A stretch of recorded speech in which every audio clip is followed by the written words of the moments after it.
Yahsonn. Real conversations. Lately we be having conversations with people, cause we feel like there's nobody really talking truth. We be having conversations with people, cause too many media houses changing up the news. Everything was green light, now we seeing red. Everybody got opinions, few got facts instead. We be having conversations with people, cause we feel like there's nobody really talking truth. Tuesday night and everybody tuned in live. Bankie and Yahsonn bringing reason in every time. Talking politics and the things affecting lives. Breaking down the stories they be trying to hide. Used to trust the system, now the trust gone. Everybody talking loud, but the facts wrong. People tired of the fake and the gimmicks too, so they coming to these topics for a clear review. Got the whole Caribbean locked on the station. Real entertainment network building conversations. No script vibes, now stage for the camera. Just real people talking straight with stamina. And we be having conversations with the people, cause we feel like there's nobody really talking truth. We be having conversations with the people, cause too many media houses changing up the news. Everything was green light, now we seeing red. Everybody got opinions, you got facts instead. We be having conversations with the people, cause we feel like there's nobody really talking truth. Sometimes Fridays got a special live session. Big topics got the whole place stressing. Agriculture, crime, economy discussion. Every episode spark another conversation, and the comments start flying when the lights start. Everybody got a view from the heart. Some agree and some disagree too, but at least the topics bringing real views. No pretending when the mic turn on. Yahsonn reasoning while Bankie stay strong. People checking in from overseas too, cause authentic conversation hard to come through.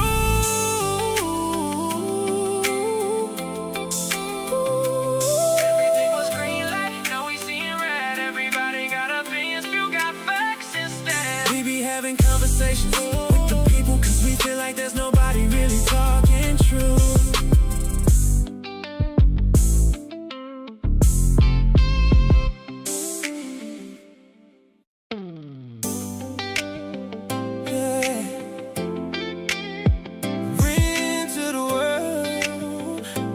Topiks, Bankie and Yahsonn.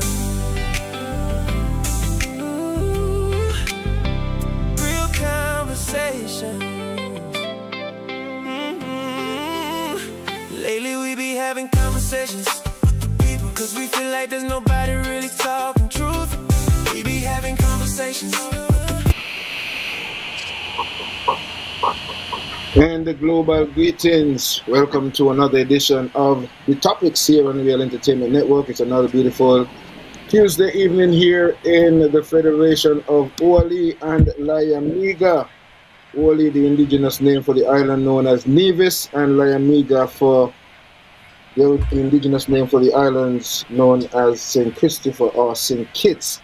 And I'm hopeful that eventually we go back to the days of continuing, but I'm hoping by me and Bankie using this platform to continue to remind the people of the indigenous names, that we begin to even continue and it begin as a people to utilize those names so that they could be etched in our memories as we continue. I also want to say good evening to our brothers and sisters throughout the entire Eastern Caribbean. So morning, afternoon, or evening, depending on where you are around the globe. One of those greetings may be applicable. This evening, I have with us my co-host, my regular co-host, Shabazz Bankie King, and our guest for this evening, Ras Kalongi. We were to have another guest, special guest with us, but unfortunately, the guest will not be able to make it this evening to the platform, but we continue, however, with another interesting edition, and we would have that guest at some other time. Omwali Clay of the December 12 group, December 12 organization out of New York, USA, which Ras Kalongi was and is an active member still. And so we're going to get into a bit of that. But as we say good evening, want to say a very special good evening to our folks who usually log on here with us. And if you are joining us for the first time, it's a pleasure having you. We want to encourage you to go on over to the YouTube platform and subscribe to the YouTube platform. Like, share, click on the notification bell so that you're informed every time we have a program. Also, subscribe to our Facebook platform. Yes, subscribe to our Facebook platform. And if you're listening to us on Twitch as well, you can also log in and subscribe there with us. At this time, before I introduce my co-host to the program, I also want to just say, if anybody's celebrating any Earth Strongs, any anniversary or any, such, things of celebration, we want to send some of that love and cheer across your way. Also, anybody who is at this time also bereaved and, are going through that time, we also want to share a bit of our condolences and sympathies with you as you go through whatever you're going through at this time. So, with that said, I want to say good evening to Shabazz, Bankie, King. Greetings. Welcome to another edition of the Topics. Yahsonn, good evening, and good evening to our guest Ras Kalongi, and good evening to those who tuning in to Real Entertainment Network. Greatly appreciate you guys tuning in on another Tuesday evening of the Topics. You could have been listening to any other media house, any other station, or whatever you choose, but you choose to spend your time with us, and we greatly appreciate that. Let me just first say the Topics is sponsored by Mansa's Last Stop and Shabazz Organics and Imperial Rise. And I also want to thank those who continue to come out and support Mansa's Last Stop on a daily basis, and especially when it comes to getting the food on Tuesday and Thursday, Friday. Thursdays, you get your curry chicken and stuff like that, and Friday you get your cook up with your meat or without it, and Saturday you get your caramel and fish, and with other meat choice chicken, oxtail and caramel, and vice versa, the rice and the salads and the pies and that, and the local drinks, and also on Sundays, most times the same thing continue. So just want to big up the chef at Mansa's Kitchen. And in the week, you have Amonis, who does every day from Monday to Sunday, and her sister Aisha come over. And you'll know Aisha, you go to the business at Bank and Nevis department. She's a very beautiful chef.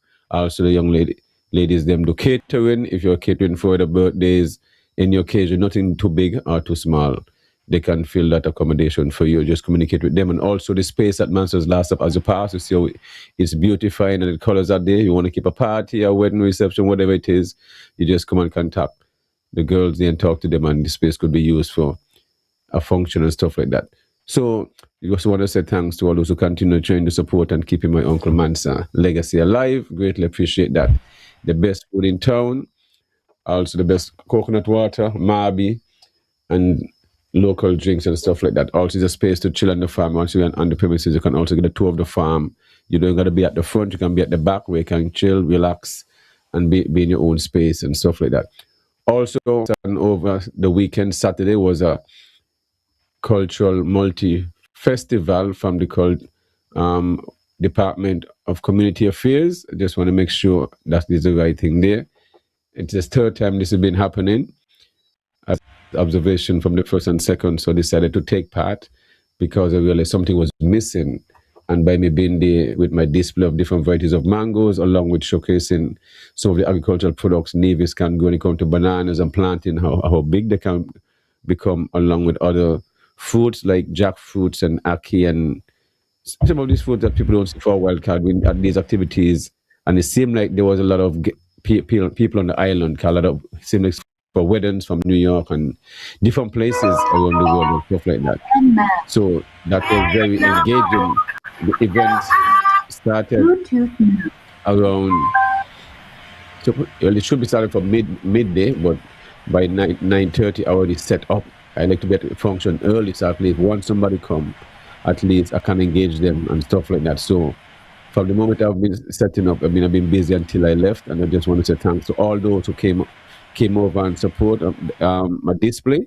and what I had to offer to sell, Amipali mangoes, grafted mangoes, and some other different varieties, along with coconut jelly water, Marby, mango cheesecake with Oreo, and plantain chips from the plantain and the farm and stuff like that, and sales of other mangoes and different stuff. So it was a very, and green bananas and green plantain. So I just want to thank the general public, continue to come out and show me plenty of love, take plenty of pictures, and appreciate the work that I'm doing. I saw the minister, and I saw and thank the minister, Janelle, for coming over and sampling and patronizing the business and enjoy what I'm doing then also. So I really appreciate that. And before I can, and just want to say, big up all the other vendors who take part and stuff like that, and the Jamaican team that did the traditional folk songs, and also Ounce and Black Circles drummers and stuff like that. And big up Dendy too, the Maca Jumbi man. Then they always they're doing this thing, and make sure show presence and stuff. They taking pictures over some different people there where they have the picture of the culture, the multicultural festival, and dancing over them and stuff like that. So and that was a good light moment for me. And also when the Honeybee String Band from Rollins, that's the name. I just want to say, when you are playing and the minister is in there with the greater, I want the minister up in front, because I love the minister walking up himself and rubbing the greater into meditation. I love that. I tired laugh. I'm fun and enjoy. So I have an issue if the minister is at the back. I love that. Bring the minister up in front, because remember, that's the choreographer, and that is entertaining to see how the minister being him true self, walking up himself, and every time he just that you it was funny to me. So I don't love when they put someone like that at the back. It don't represent well. If you have someone who loves to dance and having fun, it's important to at least let them, just be them up. I want the minister to be up in front. Okay? It's very important. Even if it's just for me alone. You understand? It's very entertaining. You understand? If you watch Dendy, how Dendy and taking picture, and then they got over the people that them and I dance over them and things. It was funny to me so much. Them two, which is creativity, and what the minister doing is bringing entertainment. So you can't hide that kind of act, because he's being natural, and this is very sincere. I would really think they should make sure he's up in front and not at the back hiding and stuff like that. So I just wanted to put in that. So just want to say big up community development, the whole staff, and I know sometimes you don't see the work go on in the background, but bringing this thing together, there'll be a lot of infighting, even in the agriculture department. But at the end of the day, it come off well, and it's not for the general public to see these things because it's in-house. But when this is something, there's a lot of work behind it. So next year, and the way forward, as the minister and them can see, the event is ready to is already an attractive event. They don't have to do nothing but just keep it and just be more creative and stuff like that, and make sure a proper sound system is there, and a good host and stuff like that. But the lemon spoon race and the different gigs that I have, beautiful. I have no issue with stuff like that. So sounds good. Good. So I just want to give them for my grading and my observation. I will just think that the Minister of Agriculture would have walked around and come past my area and stuff like that. So for that, I will just have to mark I expect, and so they're expecting them to come across, and then expect the vanilla lady and stuff like that to stop by my boat, but instead she passed my boat and then let the catwalk and then spin around, take a snapshot. I think I got a snapshot or something like so, and then wherever. I think I work for, and then spin around like a Tyra Banks and just mad laugh again. I say, well, what is this? So I see, I can tell people think me now see. So I just want to big up the vanilla lady at Hamilton there, so for taking my picture, snapshot, and not even come and just walk and go ahead. It reminded me Inspector Gadget. That was funny to me. So yeah, man. So big up community development. And that multicultural festival, it was a beautiful thing. I love it, and all those who was there definitely loving it. And this is what going to set the tone forward for the event coming up, leading up to the Mango Festival, we call it the music festival for this month. So this is what's setting the tone for people to come out, coming out of the Winfest and into this. The tone is already set, so people who in the mood to lime, and the activity what I do also can also be a part of the music festival. Want me to do my display. They can contract me also. Remember, I'm a free agent, me work for myself, but they can be telling say, if I want me to do the mango display, you all can reach out to me, and that also can be a part of that. 'Cause it's something that is definitely needed throughout in St. Kitts, showcasing this thing, because a lot of people definitely haven't seen no the type of varieties of mango that within both St. Kitts and Nevis, and taste some of them and get a chance to buy and stuff like. So it's just something that is definitely could be added to any function, and it bring a good taste. I tend to have different fruits, ackee, and people never see ackee. They never see. You'll be amazed that people don't see and what they know some of the stuff that we have on the island. So it's something that could be added to that, and also something that even taking part in the Culturama food fair. If my mind still working like that, but that is something I'm just brainstorming, because I realize it's something definitely is attractive to a lot of people, and they definitely look forward to that kind of this what I'm doing. So I just want to give thanks for the support. So that was just my part again. So Kalanji, Yeah, good evening to good you. vibes. Good vibes. Yeah, well, what I'm gonna do, I'm gonna give a brief bio for Kalonji and then allow him to uh, give his opening, and then we get into some of the discussions as we continue. So, um, tonight we're pleased to welcome a well known Pan African activist, Rastafari elder, community advocate, and political figure, Ras Kalongi. Ras Kalongi has dedicated much of his life's work to advancing African consciousness, cultural empowerment, reparatory justice, and the upliftment of people of African descent. His experiences have extended beyond the shores of St. Kitts and Nevis through his association with Pan African movements in the United States, including working connected to the December 12th movement, where issues of self determination, reparations, economic development, and international African solidarity have remained central themes. Here on St. Kitts and Nevis, Ras Kalongi has also been active in the political arena, offering an alternative voice through grassroots political engagement and advocating for policies centered on empowerment, social justice, national development, and greater awareness of the historical experiences of African people.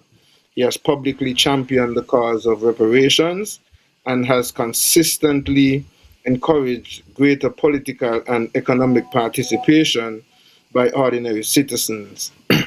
This evening, we will explore his journey through activism, Pan African organizing, Rastafari liberty, political engagement, and his vision for the future of St. Kitts and Nevis, the Caribbean, and the wider African diaspora. Please join us in welcoming Ras Kalongi to the topics. Greetings, Elder. Enough respect, and we want to welcome you to the platform once again. And we will give you an opportunity to add to or correct anything that we highlighted in the brief bio, and anything you would want to present in your opening remarks. Yes, I give thanks, blessed love to each and everyone listening to us this evening. Uh, I'd just like to greet all the Africans them here in the Federation of Liamiga and Oli, as you rightfully state. I think that in the upcoming election, we should put on the ballot a referendum to rename these countries, do everything in the correct way. Because the next election, we could put these things on the ballot. The whole question about the legalization of cannabis here in the Federation of St. Kitts. They say we live in a democracy. Our citizens could vote on these things. So I'm just trying it out here to the brothers and sisters in the Rastafari movement and the wider public, our citizens of the Federation, that we have to get our house in order. You understand? What Granny said, we are, of course. What Granny said, love one another. What Granny said, respect one another. What Granny said, buy local. What Granny said, respect one another. What Granny said, self-reliance. What Granny said, self-respect. What Granny said, self-determination. What Granny said, black power and African unity is what we desire right here in the Federation of Liamiga and Oli. Now, the topic this evening, brothers and sisters, is that we're talking about African unity. Locally, I'm a member of the African Consciousness Movement and the Movement for National Unity. We want to create a national consciousness amongst our people. We have to be re-educated as a people because the colonial education that we have is really, pulling us apart. The political system that we inherited from the colonizer, the parliamentary system, the Westminster system, its main purpose is to divide and rule, right? So I'm calling for getting our house in order. Granny said we are off course. We got to get back on course because the colonizers don't want to recolonize us. And I hope as we go along, I would like to play some clips probably Adam could hear. One by probably Eric Prince. He said he want to recolonize the all African people. Marco Rubio's speech in Munich, where he calling for the recolonization of Africa. He said after 1945, when you had the so-called communist revolution and anti-colonial uprisings and liberation movements, that these things have to be put in check. And the whole Western world in particular have to be recolonized. We see what they did to President Maduro. And right now they're focusing on even attacking Cuba. Cuba is a total blockade right now on Cuba. You can't even carry no fuel. Cuba is in dire straits, and we want our people to know this is the 100th anniversary of the birth of Fidel Castro. Comrade Fidel Castro.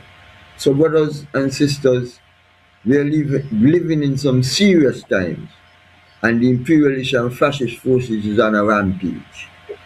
And the only way how we could put them in check, we have to come up with a national consciousness amongst our people here locally, re-education process, and unity is the essential goal, not only here in the Federation, but throughout the whole Western world where African people are here.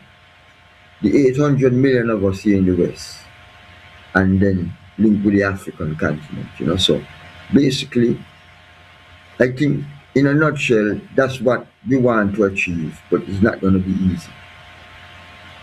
Okay. All right, Kalanji, before we get into discussion, Yahsonn, I want to play a video from the Prime Minister, because Kalanji mentioned what we need to do, but sometimes our leaders is the problem. I'm not more or less, yes, the bigger countries don't always want to do what they want to do to eat up on us. But we have to rise up as a people, but our leaders are not conscious as we speak. They won't do it. So the thing that is going on within our country when it comes to CBI and selling up passport, and because we already minorities within think it's in our own Ole and Laya Mega. So it's our people doing this to us. So more or less we already been outnumbered by people who don't look like us. We even have people being even deported here to live among us because they have our passport. So I want to play something, because this now going to affect Nevis in a sense where a project going to come to Nevis of over 40,000 people. So this we're speaking about we uniting amongst ourselves. So now it's put and put. So technician, I wanted to play the part about the prison project and the amount of stuff and how the Prime Minister went on in the house, because tonight gonna be a comedy show too, because it's all about entertainment at the same time, and it shows how these people take us for fools. Because we're speaking about African people who we are, ancient people, but then the leaders, them who we have now, they are of different spiritual or religious, whatever they're into. They're not into what we kind of look like us, that I mean, they're on the same wavelength and level. So technician, let me get into the video on the prison project and stuff like that. And let me big up, say I take this part of DJ Maui Show podcast. So I just want to big up DJ Maui Show for the cuttings of the tape already, so at least it make my work easier, but big up that podcast at the same time. In simple St. Kitts Nevis language. And who don't like it? Elman Hall tell me to tell how you're tough. But I'm giving you the facts. Let me drop this clip. Further, on August 18, 2023, St. Kitts and Nevis CBI officials, led by Attorney General, met with UK Home Office about our new CBI regulations and practices. On October 26, 2023, our same team of officials met with US Treasury Department in Florida, along with officials from Caribbean CBI states, to discuss progress on US Caribbean Roundtable 6 agreed principles, Madam Speaker. On January 25, 2024, the team met with EU visa officials in Dominica to update them on new regulations and current practices. Madam Speaker, we have maintained constant dialogue and engagement with our international partners. However, we knew that the prison project had contributed to over 20,000 new citizenships being granted in a short period of time, Madam Speaker. This is the travesty. The travesty in all of this, Madam Speaker. 20,000, Madam Speaker, citizenships, over 20,000 to 25,000 new citizenships being granted in a short period of time. Madam Speaker, let's pause for a moment on that. How can anyone grant 25,000 citizenships for prison? 25,000 based on the new census, and the Minister of Sustainability is here,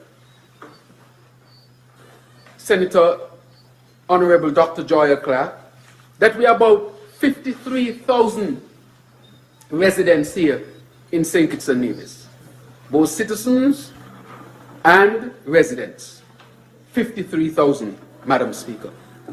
And for a prison, you give up to 25,000 new citizenships. Madam Speaker, this is a travesty. It is borderline treason. On a prison project, you have granted citizenships to up to 25,000 citizens, half of your population. Madam Speaker, if any percentage of those persons were to come here, what will happen to St. Kitts and Nevis? But nobody was thinking about St. Kitts and Nevis. People were thinking about themselves, Madam Speaker. Putting self above nation. This is a travesty. And I want history to record that I inform the people of this. Our children must know this. Our grandchildren must also know this. This cannot be hidden from the people. This is a travesty, Madam Speaker. Any leader who grants 25, 50% of your population in citizenship by investment over prison, any leader who does that, Madam Speaker, should never be able to face the people again. Madam Speaker, this hurts badly, you know. Each time I watch the number, I call the AG. AG, is this real? Is this number real? 25,000? Over a prison project? In such a short period of time, committing the country to this? Committing the government to this?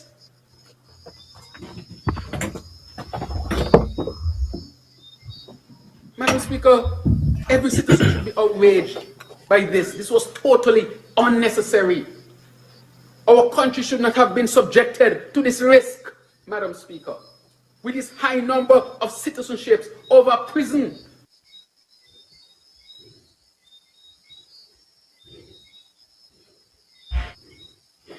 Yahsonn, to our listening audience and viewers, Kalongi, we're here talking about African unity. And this is our Prime Minister about a prison project which was between 500 to 3,000 shares and moved to 1,500 shares. In Nevis, the Prime Minister and the Premier of Nevis done a bill for a SSZ to accommodate a development in Nevis. They give in, let me say, Mr. Jensen, that Yahsonn and myself interviewed. When I asked him if it's a CBI project, he said yes. 1,000 families, he said. Not me, he said that. So, well, what kind of travesty is this? What kind of borderline treason is this? How much people should be outraged about this? These are the same man who put this thing in place to accommodate this, And AG, is this real? Yahsonn, is this real? Yahsonn and Kalongi, is this Destiny Project real? So, who playing who? So, you see what the problem is? Is our people selling out our lands? Is our people, you know what I say? Suppose these people gonna move here. But this not a suppose, they just the people that all live, 10,000 families. So it's not a suppose. This is not to suppose. This is what the intention is. And then the white gates, again in syncate, development and nest. So you see, we're speaking about unity, but we don't have these things for CARICOM and the OECs and all this different stuff. And so, but we want to bring in people who don't look. We don't accept in people from what I understand that we ship from other people because of our passport. We have been outnumbered. So how is this thing gonna work? Because we are on the same wavelength, but this is the reality we have to be dealing with. Because I'm here speaking, there's some of the expert community don't like when I speak. Well, so be it. I'm a native. It's freedom of the press is right. If me can't speak here freely, well, when I might as well go under the hut, because that's where I'd rather be. Because there are those who are here passing at an event where I was. So I say I'm going to big up the vanilla lady again because I haven't called you out. Because when you're going to pass my booth and not even come and engage where I'm at and see what I'm doing and I give you a professional, these are the type of mangoes and whatever and whatever and whatever. When you're going to just pass and glide like Tyra Banks and you're just blowing in the wind, come give a detail and you spin around and take a snapshot. I think I can't tell guys some snapshot and whatever, some nice beat to it. And you spin back around and move over and sail away in the wind. I mean, come on. These are what we got to deal with. You see? Because people, they don't want to speak because it's all about the dollar, my virgin. These are the reality of we're dealing with. People who come and smile and put up signs to keep the island clean and this and that. Everybody come with an intention. People come here and get rich after us because of our people we put into power. Them is the one who enriching these people because they're benefiting too and laughing after us. So how we're going to change this thing when they just listen to these two things we got just put in front of us? We are assuming these people are going to come back. They don't start to come. So it's not assuming no more. We don't start to accept them. Because when the feminists, we're going to play a tape back when we get into it about the same deportees them coming here.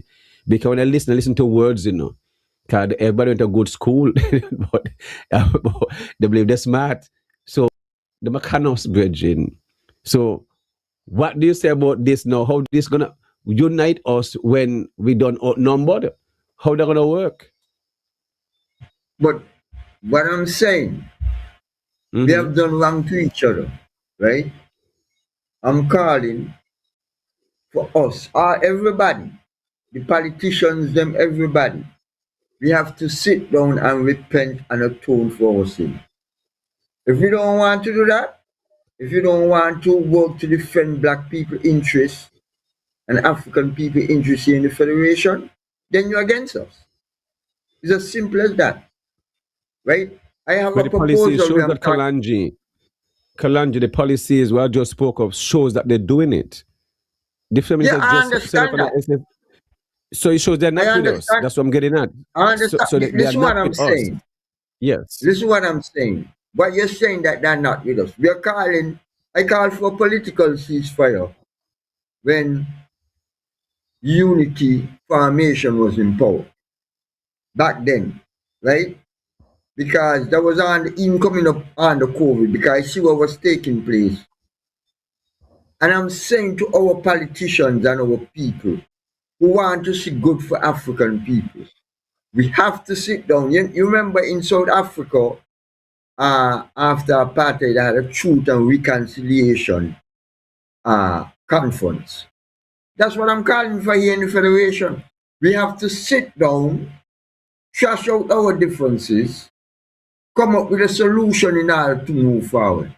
If you don't want to do that, then you're against us. I want to play a tape here, brothers. with Stephen Miller talking about power. You know, he said this thing none have to do with morality and all, democracy and all these things. He's basically saying this thing have to be dead. What we're talking about here is power and authority. So I just want you to listen to what Mr. Miller is saying basically. Let me see if I could get the audio up here. Because this thing is very serious, you know. Because I don't think that our people have the proper understanding in terms of what is taking place in the whole reorganization of the Western world. I don't know if you're familiar with the national security strategy for the Western world. The brothers, are you familiar with that?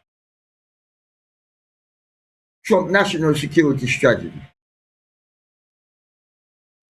You familiar with it? Anybody?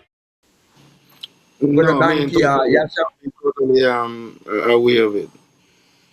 You're aware of Well, it? for one, if me for the come with the idea, I know that to no good. It's all about the fight to control these Caribbean islands and the whole world. It does just this is something that been out for we all know gonna happen. If you're on a level, you know, it's all about whether you're in America, England. It's all about these superpowers fighting to control these waters and control our people. That's just one world order that they're moving towards, and that's just it. Eliminate the dollar Exactly. So and go into a neutral system. So what I'm saying to you, basically, is that the reorganization of the Western world, the Destiny Project is part of that. And you talk about the White Gate, but all these things are basically in effect. So what we are saying basically, right, is that our people have to sit down here and really get our situation organized. Somehow the thing is not coming up, but I'm gonna get to Mr. Rubio. Okay. In the meantime, where you're looking for that, right? Where are you getting that sorted out? I think in terms of responding to Bankie's question, in terms of, you know, like, how are we going to get this unification done? Now you can go and look for the clip, you know, so that by the time I'm finished, Yeah, you have it ready. I have it here. Okay, but what you have, just let me just finish this statement. Right, Bankie, I think what we're doing here, I guess, basically is a part of what need to be done by having these kind of programs and engaging these kind of discussions, because we are not necessarily having these discussions from those who we may expect to have them from, and understandably so too, because, you know, in Kalongi's introduction, he spoke to a number of issues and a number of challenges, including Cuba, and we can look at Cuba, we can look at Haiti in the Caribbean, we can look at what happened in Venezuela in the Caribbean, we can look at the fact that right now America is shooting up boats in the Caribbean. I think over 50 ships have been blown up in the Caribbean, claiming that it's drug, you know what I mean? And we know if it was known that American citizens were on those boats would not have been blown up. They would have been tried to bring them back to America, to bring them to a trial, right? And I'm saying these things also. Recently, I think I understand one of the biggest warships in the Caribbean is docking in Jamaica right now. We have the head of CARICOM as our prime minister, and I have not heard where is the voice of CARICOM on a lot of these issues that we're talking about. And some of the reasons why we can't hear these people's voices is because, to some extent, as Kalongi is alluding to, these bigger organizations and bigger systems that they would have signed on to and in agreement to, and are out there, and the agendas that they have in place that they are seeking to fulfill, a lot of them our elected officials have signed on to as well. And so they find themselves in some positions where, when they really should be defending the people, or at least informing the people, they just sit back and do not. So go ahead, Kalongi, with the clip that you were going to play. I think maybe that would help in relation to some of the things that we are going to. The U.S. empire has made it clear that it wants to recolonize many parts of the world. And here I'm not just talking about Donald Trump, although Trump is, of course, a good example of this. Trump has openly pledged to colonize Greenland, Canada, Venezuela, Panama, and other foreign countries. But this problem goes much deeper than just Trump. Today I'm going to be looking at an absolutely insane speech that was given by the head of U.S. foreign policy, Marco Rubio, who is the U.S. Secretary of State and the second most powerful person in the U.S. government after Trump. And Rubio delivered a speech surrounded by European officials at the Munich Security Conference this February. And it was one of the most explicitly pro-colonialist speeches I have ever seen in the 21st century. The head of U.S. foreign policy was saying very clearly to the entire world that the U.S. empire wants to reverse the anti-colonial struggles. It wants to undo the decolonization we saw after World War II.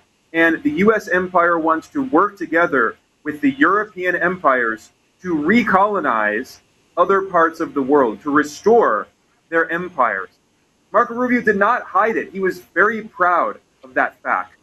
Listen to how, in this clip from his speech, Rubio praises the European empires for colonizing the global South, especially the Americas. He speaks positively of the vast empires that extended across the globe, and Rubio complains that decolonization led to the decline of Western global dominance. And as I'll show later in his speech, he wants to revive that imperial dominance. Listen to this crazy clip. For 5 centuries before the end of the Second World War, the West had been expanding. Its missionaries, its pilgrims, its soldiers, its explorers pouring out from its shores to cross oceans, settle new continents, build vast empires extending out across the globe. But in 1945, for the first time since the age of Columbus, it was contracting. Europe was in ruins. Half of it lived behind an iron curtain, and the rest looked like it would soon follow. The great Western empires had entered into terminal decline, accelerated by godless communist revolutions and by anti-colonial uprisings that would transform the world and drape the red hammer and sickle across vast swaths of the map in the years to come. Note how the U.S. Secretary of State portrayed. So, whether that's just a brief clip.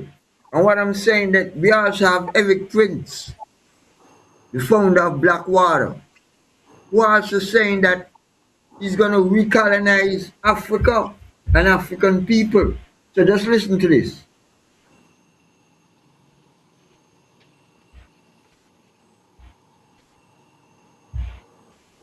Rest looked like it would soon follow. The great Western empire build vast empires extending out across the globe. But in 1945, for the first time since the age of Columbus, it was So yeah, brother. So we could continue, you know. So what I'm saying, I'm calling upon our people to be cognizant of these things, because this is what is taking place here. This is their plan. They're not hiding it. So I'm saying, as Bankie said before, these people are selling us out. If you don't want to stop doing that and defend black people's interests, then naturally you're against us. So any questions? You might mute it, Bankie.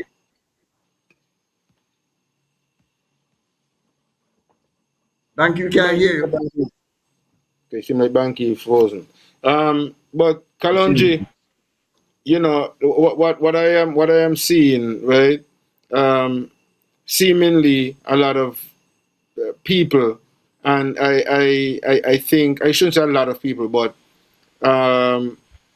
I guess part of the game that is played in our territories, the divide and rule and conquer, and the partisan politics.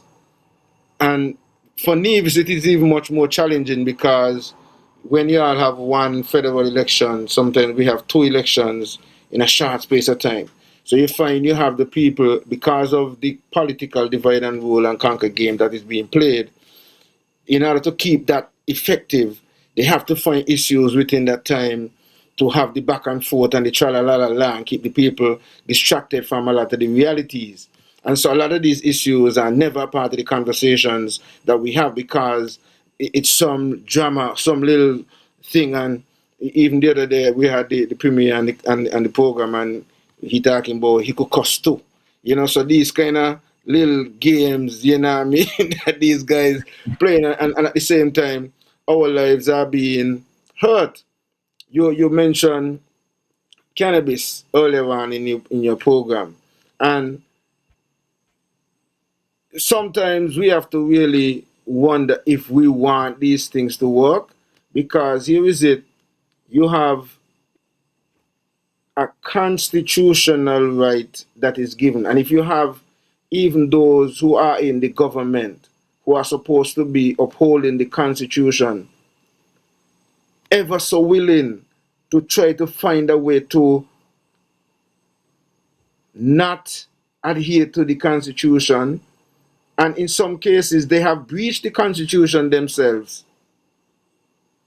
with no form of repercussions to it. When you have those kinds of issues taking place, it really makes you wonder, like Bankie is putting forward, how are we going to get this unity that we are talking about?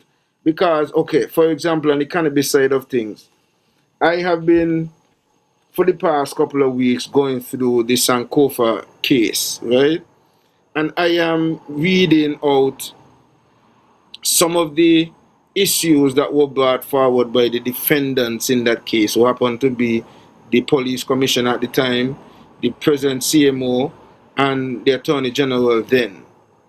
And the things that they have argued in that case in terms of public health and public morality and public safety and all of these things, right, that the present Prime Minister and the present AG is putting on the table as issues why they don't want to do this and why they don't want to do that in relation to cannabis, was argued in that case, and Judge Ventos pointed out to them that nothing can supersede the Constitution of St. Kitts and Nevis, and constitutionally Rastafari has the right to grow, possess and trim any amount of cannabis. And if you have a constitutional right, there's nothing, no parliament, otherwise you're making a mockery of parliament. If you're going to have a constitution and their constitutional rights, and then you want to ask a person to get a license to exercise their constitutional right, how does that work? If it is a constitutional right, and so you have these kinds of issues, and then Bankie highlighted the Prime Minister in that issue, talking about the land and how much passports our shares were given and so on. But the Prime Minister also, I hear him in Parliament crying, saying, you know, his mother is Rastafari, and, you know, he know the struggle that we went through and so on. But yet at the same time, Rastafari is still being locked up and harassed for a constitutional right that they have, and they are seeking. They went in court, even though that they know that they have the constitutional right. They were trying to make all these arguments to present things that would cause a person's constitutional rights to be infringed. And the judge told them categorically that cannot work. And even though the judge Yahsonn. would have pointed out those things, we still have these people who know that the judge said it's okay. It's either they don't know that the judge said these things and they're playing ignorant, or they well know and they're hopeful that people like us are not informed enough to come and present the information to the public and make the public wiser. Stick up in there, right? Stick up in there. You outline all these things, right? Now, the argument from the government, as I understand it, is that if they don't enforce these laws when it comes to cannabis, the corresponding banking they could shut us down, right? So my response to that, especially to my friend Edinburgh, because he's the one I heard speaking about that. I told him then, why we don't get our own currency so that they can sanction us? Because if we get our own currency, right, we currency backed by gold. Burkina Faso and Niger have gold. If we buy gold and store gold, you understand? They cannot sanction us when we get our own currency. So let me work towards getting our own currency. Because that's what I'm saying. Marco Rubio said, right? If he was referring to, he was talking about BRICS. He said, if BRICS is formed, we can't sanction them. Because they don't have to do us like they do Venezuela, or the blockade in Cuba. All they got to do is shut down the banking system because we import everything. So I'm saying to all of us, right? I'm coming with solution. If you don't want to deal with this, I'm not here to bash anybody. If you don't want to deal with the solution and build the foundation for us to be a self-determined people, then you're against us. I'm saying we have to work to get our own currency. Black people need their own currency. Because it's clear, if you use the US dollar, you understand they could shut us down anytime. So I'm saying to you, we have the Pan-African wallet. Let us invest in that. Teach our people about it. Okay. With all due respect, Kalongi, I do understand that mission that you are seeking, and I totally respect that we seek to have our own currency and all of that. However, though, in relation to that excuse that is being used by, you said, your friend Mr. Edinburgh and the Prime Minister and maybe the others who are seeking to put that forward, there is some sort of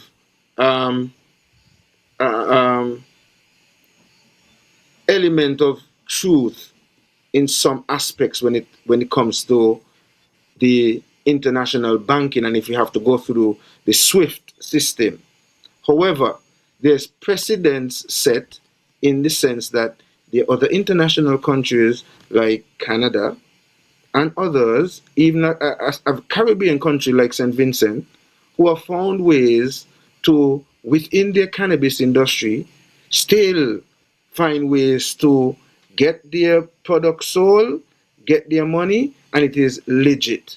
So if the government really and truly want to push forward the industry and not continue to find excuses and to try to put things there that would challenge people's constitutional rights. When I was reading through the case, I was reading through some things that were presented, and the judge listened, and the judge said, no, even though you're bringing those things, those arguments is for a whole other issue, because one of the things that they're trying to do is conflate private use with public use.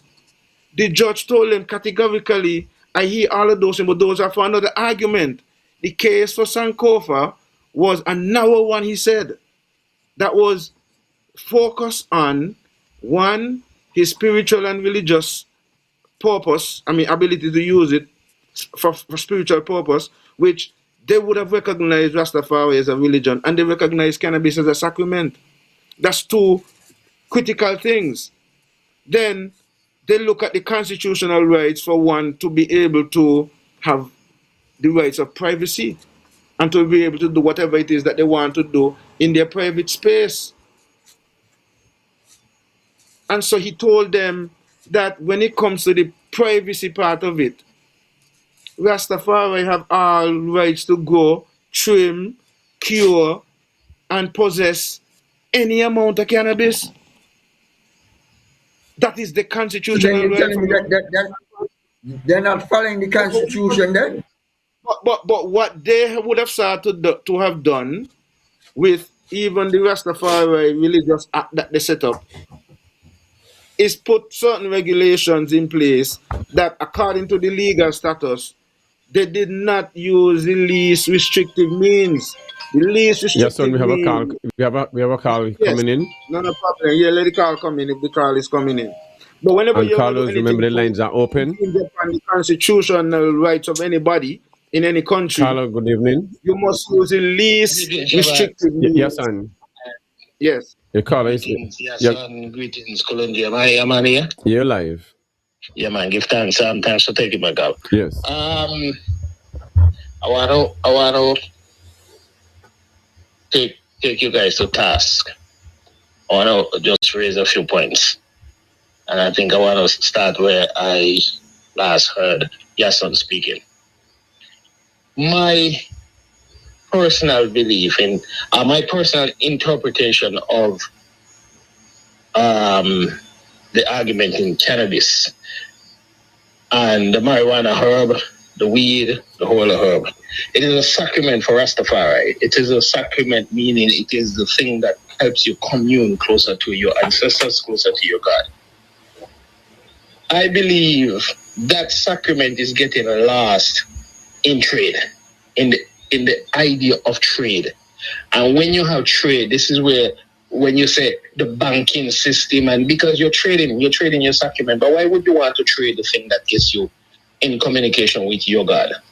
I grew up, no, I don't smoke out, but I grew up intimately with it. And I for years when I grew up, the Rastaman them that I used to know, my uncle, others, herb was very pertinent to their liberty.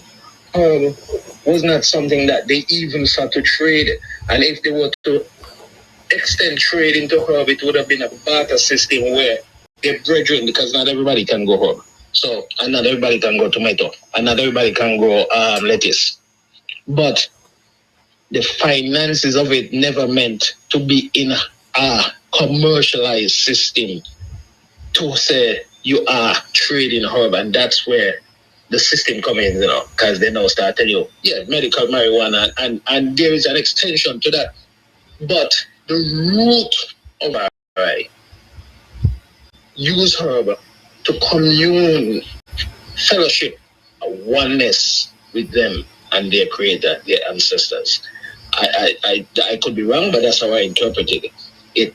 And George Yahsonn, I said, Yahsonn, I have listened extensively. Ventos pointed out, you have a constitutional right to live your religion or not, but your religion should not be imposed on another man. That's why in the judge decision, it says within your private space. So you could have a million trees within your private space. But when you start to commercialize it now, that's another issue.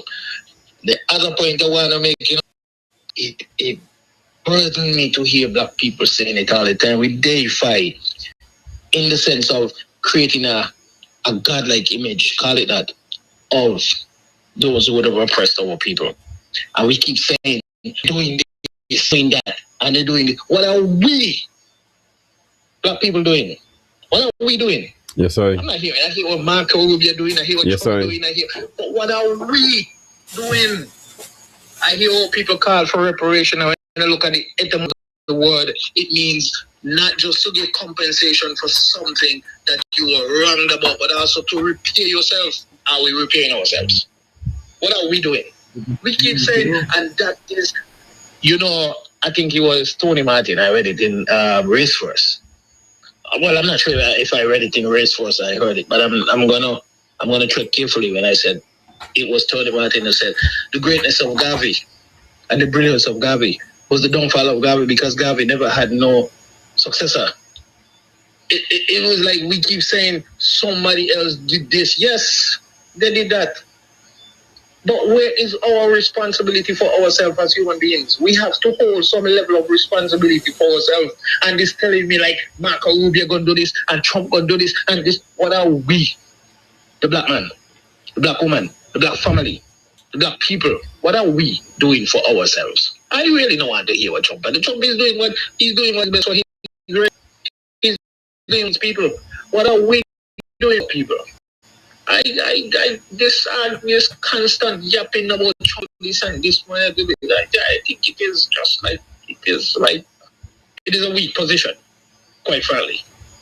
And I really don't want to hear it because I want to hear what black people are doing. Sonny Patterson, American poet, said, how many more examples of destruction do we need before we lift the veil of ignorance over our eyes? I mean, how many more? What else do we need to do? We were enslaved for 400 years. That kill all of us now. What else do we need to do before we assume responsibility for ourselves? Develop ourselves. Stop talking about what that man gonna do and what that man gonna do.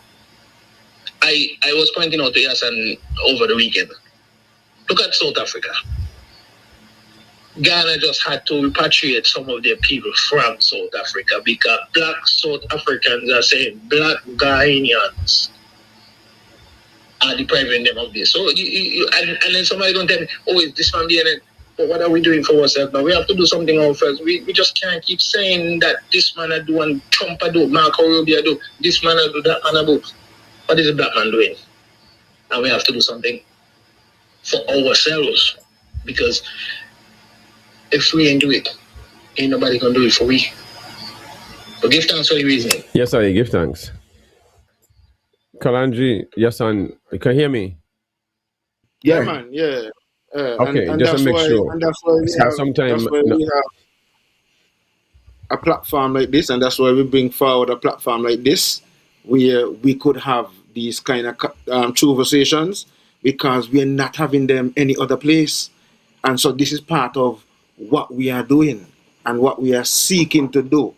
And we engage and we give others, like the caller, the opportunity as well to add their voice and their position to the discourse and to the engagement, so that it is also heard globally and more people who are listening as well can. And we are encouraging you to like the platform, subscribe to the platform, share. If you're listening this evening, you must have a brethren or sister who you think, could do well with listening to something like this and could contribute too. So in speaking of contribution, we did not necessarily give the number at the top of the program, but for you to weigh in, we realize that people are already calling in. So the number to call in is 1-869-662-7196. That's 1-869-662-7196.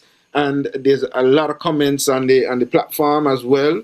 And we're gonna take a few. Okay, let me just comment and get to those. So let me make a comment after the caller, or the caller just speak on, and then you can get into some of the comments. Well, this is what the caller spoke.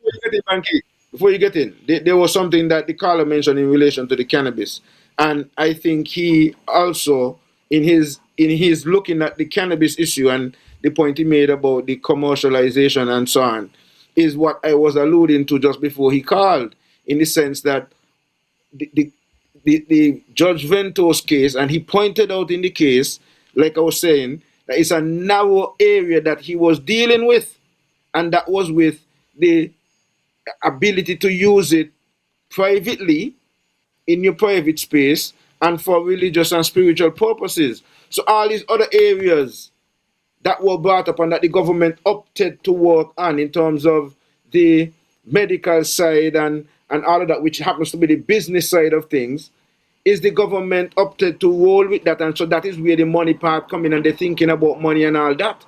What we are talking about from a Rastafari perspective, like what Bankie and Jama got caught up in as Rastafari brethren and sistren, they were going on their private premises, and they have that constitutional right to go.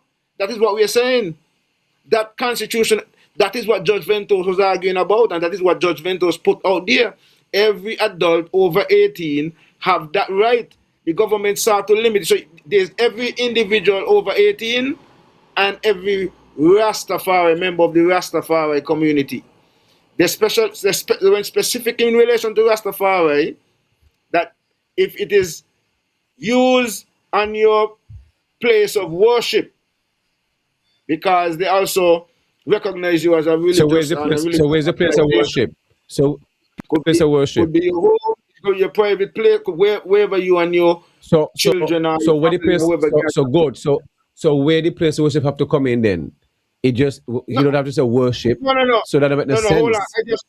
I just put that into perspective. What I'm saying is that they carved out a space for Rastafari that is separate. However, what the government did now in relation to the every individual, which again, yeah, but what I'm saying, Yahsonn, what I'm saying, the place of worship have nothing to do with anything. whatever property you own, and you own. You can't tell me where to worship, brethren. That's the whole point I'm talking about. These people craft these things. Is that like them is the brightest person in the world? If this is my property here in the mountain, I have other properties the same way, and so then I'm a place of worship too. So what the place of worship have to do with anything? Your property is your property, so you don't have to put religion in our spiritual into anything. What is your constitutional right? Is your constitutional right? You see what I mean? So when something is carved out wrong, you carve it out wrong. Me not entertain all this crap in the car, they're not wiser than me. That is the whole point. We all have the same brain cells. So when the Attorney General and all these other leaders we have here using this crap to violate people's human rights, that's what I'm talking about. You understand? And that is what we're here for. Because if when to entertain it, me not repeat what they say. Because they've been infringing on people's rights. That's just my point. And there's no excuse for these things. But our society encourage these things. We have to remember, slavery was started under the church. And them do it, and them sanction it. Nothing changed. We live in a system over 5,000 plus years. Still the same. But our people now is caught up in the same system. Enslaving us. And we clap and hooray. Me not in that brethren. Me not hold no sides with these politicians and me on your so. I don't need nobody to call me for when it comes to politics. Because each of them is kind of hurt. What we're here trying to do to unite our people, but how can we unite our people when we are the minority? You just hear the Prime Minister just say 25,000 people. Suppose they start to come back here. Well, they're not done yet. We're talking about things that are tangible, Virgin. These are reality. We are talking backwards because these things are reality. This is what I'm saying. We don't need. We don't need. I'll come. Let me finish up. We don't need Mark or Rubio or whoever the name and all these people. Our people are so coward and so scared of the white man and America and the policies. They just crumble. That is reality. We don't have no leaders, brethren. We just people who talk a lot and like to cuss and entertainment, and we gobble up in it. That's what we have here. You don't hear the Prime Minister, the Premier say, what we're going to do? Tell America no? They just sign on the dotted line, Virgin. That's all they do. We don't have to be frightened about these people because just so the Americans, they want to come here too, more than we want to go out there. But we can't feed ourselves, but we're talking about unity. How can that we cannot feed ourselves, Virgin? We are here mashing up food and doing all kinds of things with food, and we're here talking about unity and we can't feed ourselves. Why is we be so? Virgin, until we can feed ourselves, being why hear nothing from nobody. Come my mind, I'm not sure if I can continue this podcast, that's the reality. We continue this podcast, how long I would. That is just how my mind function because I am not into the talking thing. I'm a tangible person. And the most common basic thing we cannot do is feed ourselves. Have enough water to sustain our people. People water still go off in a sink it. And all this different stuff. Power still go off. And we're not seeing, and we are being fooled by entertainment, music festival coming up, entertainment. How much millions going to be spending to these things? Culture might come up. Mango festival will come up. We've been blinded by entertainment. Well, not me, no. When I seek to go out, I go to educate. That's all it is. But if we're not going to feed ourselves, Virgin, because right now there's serious food shortage going on with all this extreme heat and before all this wine. This thing are not systematic. When it comes to this kind of conversation, ain't no reason to be diplomatic and use that kind of high type of language because it's basic common sense. Because we can't feed ourselves. If we don't have food, what? We're in a problem. We not take agriculture serious. We are consumers. We not export nothing. The container boat they come in every day. We not export, but we talk about unity. But we not talk about food. That don't make no sense. That don't make no sense. But we can't talk to everybody, So it's to each own. Me doing my part, but we all have a role to play. That is just reality. I can't save the world because there's just someone to be saved. And I know it's not for me saving. I'm not not the chosen one. And I don't want to be the chosen one either. That's just the reality. Can this make the sense, brethren? I should not be here having this conversation. I grew up in the environment with my uncles and them, Brian or Mansa, planting for this thing, talking about this thing for 30 years and me comment about food. Really? Should Are we not gonna help? should the operative vote? Should the operative vote in the sentence? But We're not you gonna shouldn't help. have No to. money is invested in You us. shouldn't have to. You We say have you shouldn't National have Bank to. down there have billions of dollars and But, not but, give no but loan Bankie, to the local oh, oh, man. But they might give watch loan. here. Yes, and may come. But they might give loan to all these big non-entities that is not from around here to pay bills in the states and all these things. Virgin, let me show you something. It's one thing, unless the people rise up and shut down the system, then you get change. Bet you the blacks in America only get the freedom to walk to mix with the whites and them because they boycott the bus system in Montgomery, you know, for a whole year. Or you know, say work. And if you think you get change without you understand, hitting them with the money free with the pocket where the money is, because that's all the system can worry about, you know. Capitalist money. When you shut it down, and then you get change, virgin. That is how simple it is. So if people don't want to make sacrifices and worry about paying a mortgage and a little car to drive, and they have the great grandchildren to worry about, well, they get worse. I know in the next 4 years, we're going to start crying ball. Nobody come call me phone and tell me I need to be a part of no national food because me not going, you know. Me not going away. So me put it out there now, because I know we're going to come out trust me, in the years, I don't see enough meetings to know. So that's why I'm here going on in the last 6 years talking about these things. So who don't want to take me serious? You see them destroy 40 acres of food down there? You see Sink It and Nibis people are saying anything about it? And you hear the people coming and I talk about he got send bats and he go for 4,000 coconut cheese down there and other food cheese down there. I did. I go to see your barley go. What try you see? Okay, Me okay. understand what going on, you know? All right. I just want to give the guests an opportunity to get in the point. So, Kalonji, I think you had something you wanted to mention. Yes, the brethren that call, I think he hit the nail right on the head. We have to take responsibility for some of these things. You know, like you said, we keep blaming this and blaming that. I'm just highlighting these things because this is their plan. So I want our people to understand that this is what is coming. This is not a joke. We could see the position that Cuba is in right now. Right? They did the same thing to Haiti after 1804 when they had the revolution. You know. All the European nations then blockaded Haiti. The United States government invaded Haiti in 1915. There wasn't a communism around that they was fighting because the first communist state in Russia took place in 1917. So I'm saying to our people, the caller that calling hit the nail on the head. We have to take responsibility for ourselves, to organize ourselves.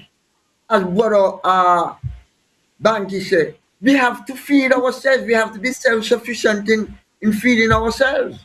We got land down here in Sinkits where all those cane was. We ain't planting no food. We got to get real here, brothers and sisters. This thing is serious. So I'm calling upon our people. I'm coming with solutions. I'm not here to bash anybody. This is the real situation. We got to feed ourselves. We got to get our own currency. You're talking about power, right? In terms of people talking about solar. You could also get power from cannabis. You could use ethanol. We could produce ethanol from cannabis. The cannabis industry, from an industrial point of view, could produce over 300 different industries.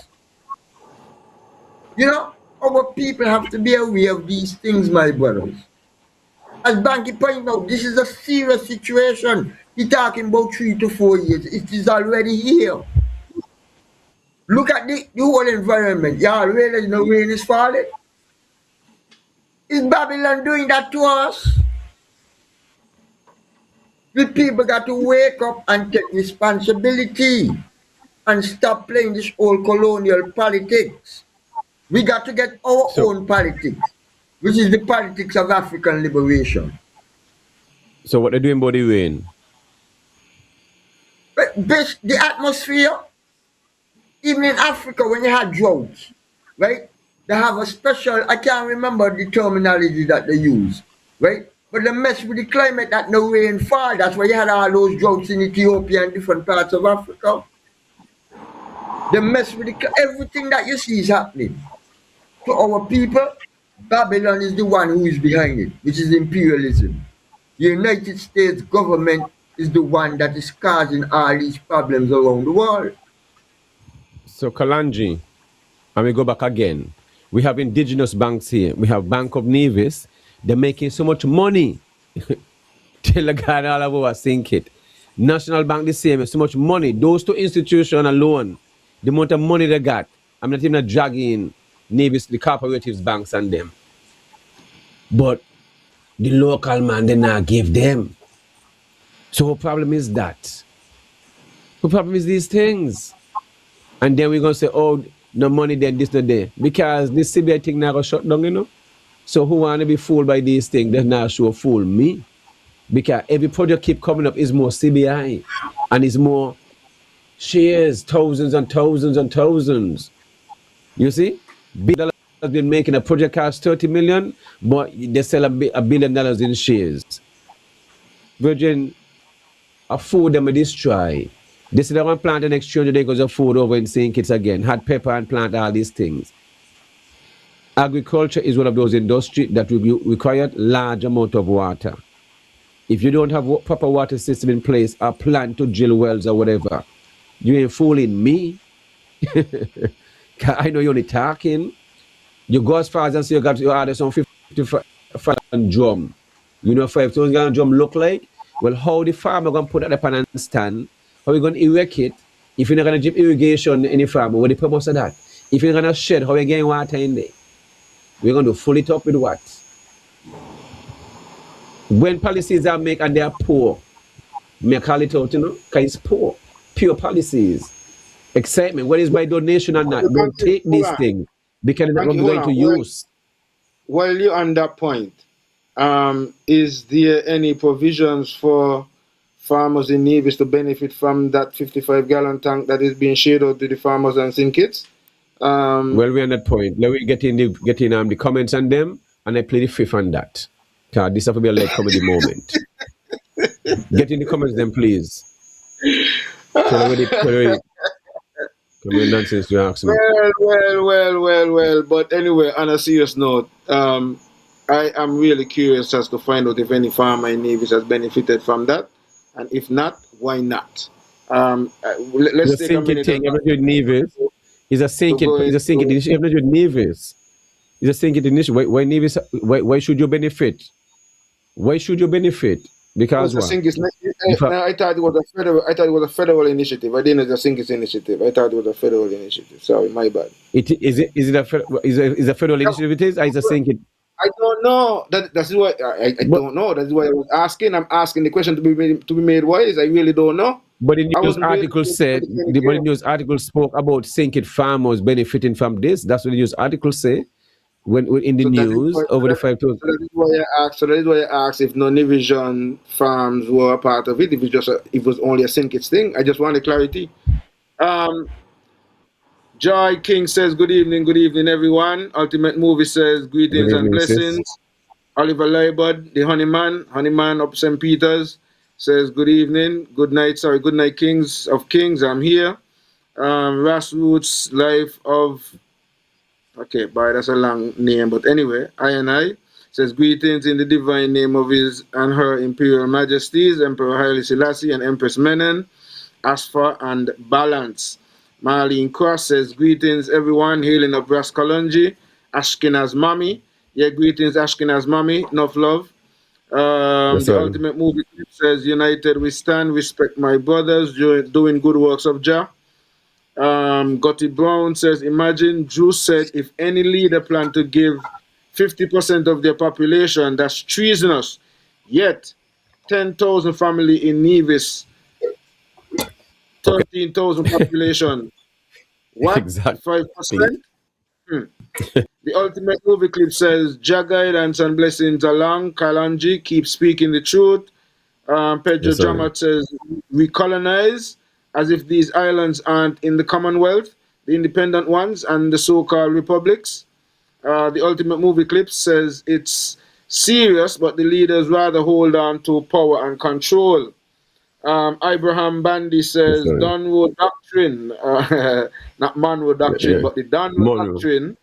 Yeah, No, the yeah. Donwo, as in I Donald got you. I Trump got you. Doctrine. The Donwo Yes, yes, Doctrine yes. is the reshaping of the Western Hemisphere, brute force, and genocide.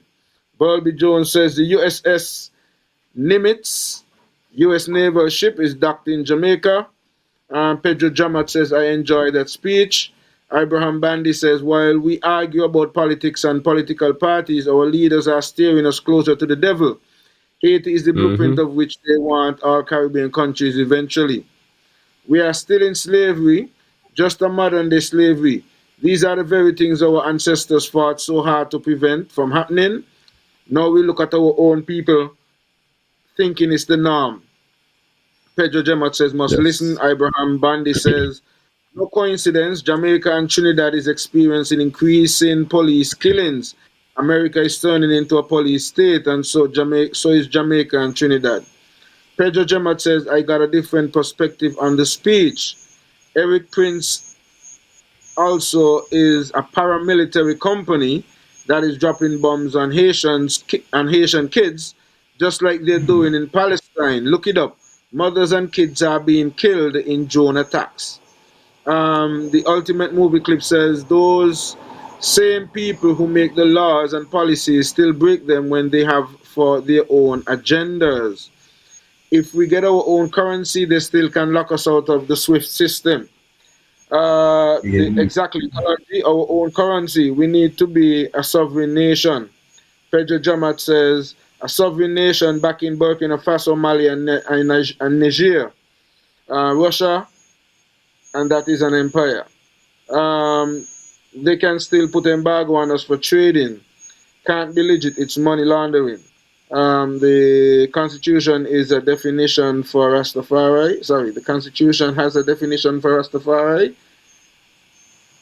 Um, to answer that, no, but they have a definition for religious organization, and Rastafari has been recognized internationally, not even just locally. So locally, it is just being recognized, but it has been recognized internationally as a religion from United Nations perspective. Though, for educational purposes still, there are many Rastafari who do not see Rastafari from any religious lens. They see Rastafari as a cultural movement with a spiritual nucleus. So there are those who are of that perspective. So I just want to mention that, but there are some who adhere to various different sects or orders of Rastafari. You have the Nyabingi, you got the House of Telawadi, you got David House, you got House of God, and all of these different, Rastafari movements and organizations that adhere to some sort of religious organization and can be deemed or classified as religion. So I just wanted to add that and put that bit of information out there. Pedro Jama says Trump is keeping men out of women's sports. Ibrahim Banda says the only black countries that is doing what this guy is speaking about is the AES. Fully support them until I see that they're being controlled like everyone else. They have us all trapped. We have to stand up now because our future generations depends on it. Petro Jama says the police thinking Bankie had cannabis and not medical cannabis. Abraham Banda says if you stop speaking, who is going to do it? Teko Selassie says we have to be self-sufficient in food and medicine. I support that 100%. Get up, stand up. Abraham Bandy says where did the government destroy 40 acres? Which village? Evan Nisbet says when is Bankie and okay, so he says Indian Castle. Evan Nisbet is asking when is Bankie and Jama case going to be called? Teko Selassie says them no want to let go the land. Abraham Bandy says question, let's say we do those things Kalongi is speaking about. Who will defend us when they come to attack us for being sovereign? Pedro Jamat says if government signed on to the climate change hoax, how can you expect them to ignite agriculture? They'll speak it because the peasants love speech. Pedro Jamat says Ras Kalongi should be more scared of governments trying to fulfill the United Nations Sustainable Development Goals. Trevor Benjamin says, Bankie, I agree with your statement, but where I disagree is where you said that you don't know how long you will continue the podcast. I was of the view that you were doing this to educate. Trevor Benjamin says you just need to continue the good that is intended.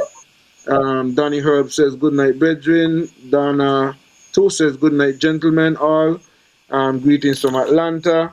Over on the Facebook side, Malcolm Atherton says reggae has been a huge influence to spread the word of His Imperial Majesty throughout the Caribbean, Africa, and the entire world. I can't think of any one other thing that has brought more unity and has expanded the consciousness of humanity.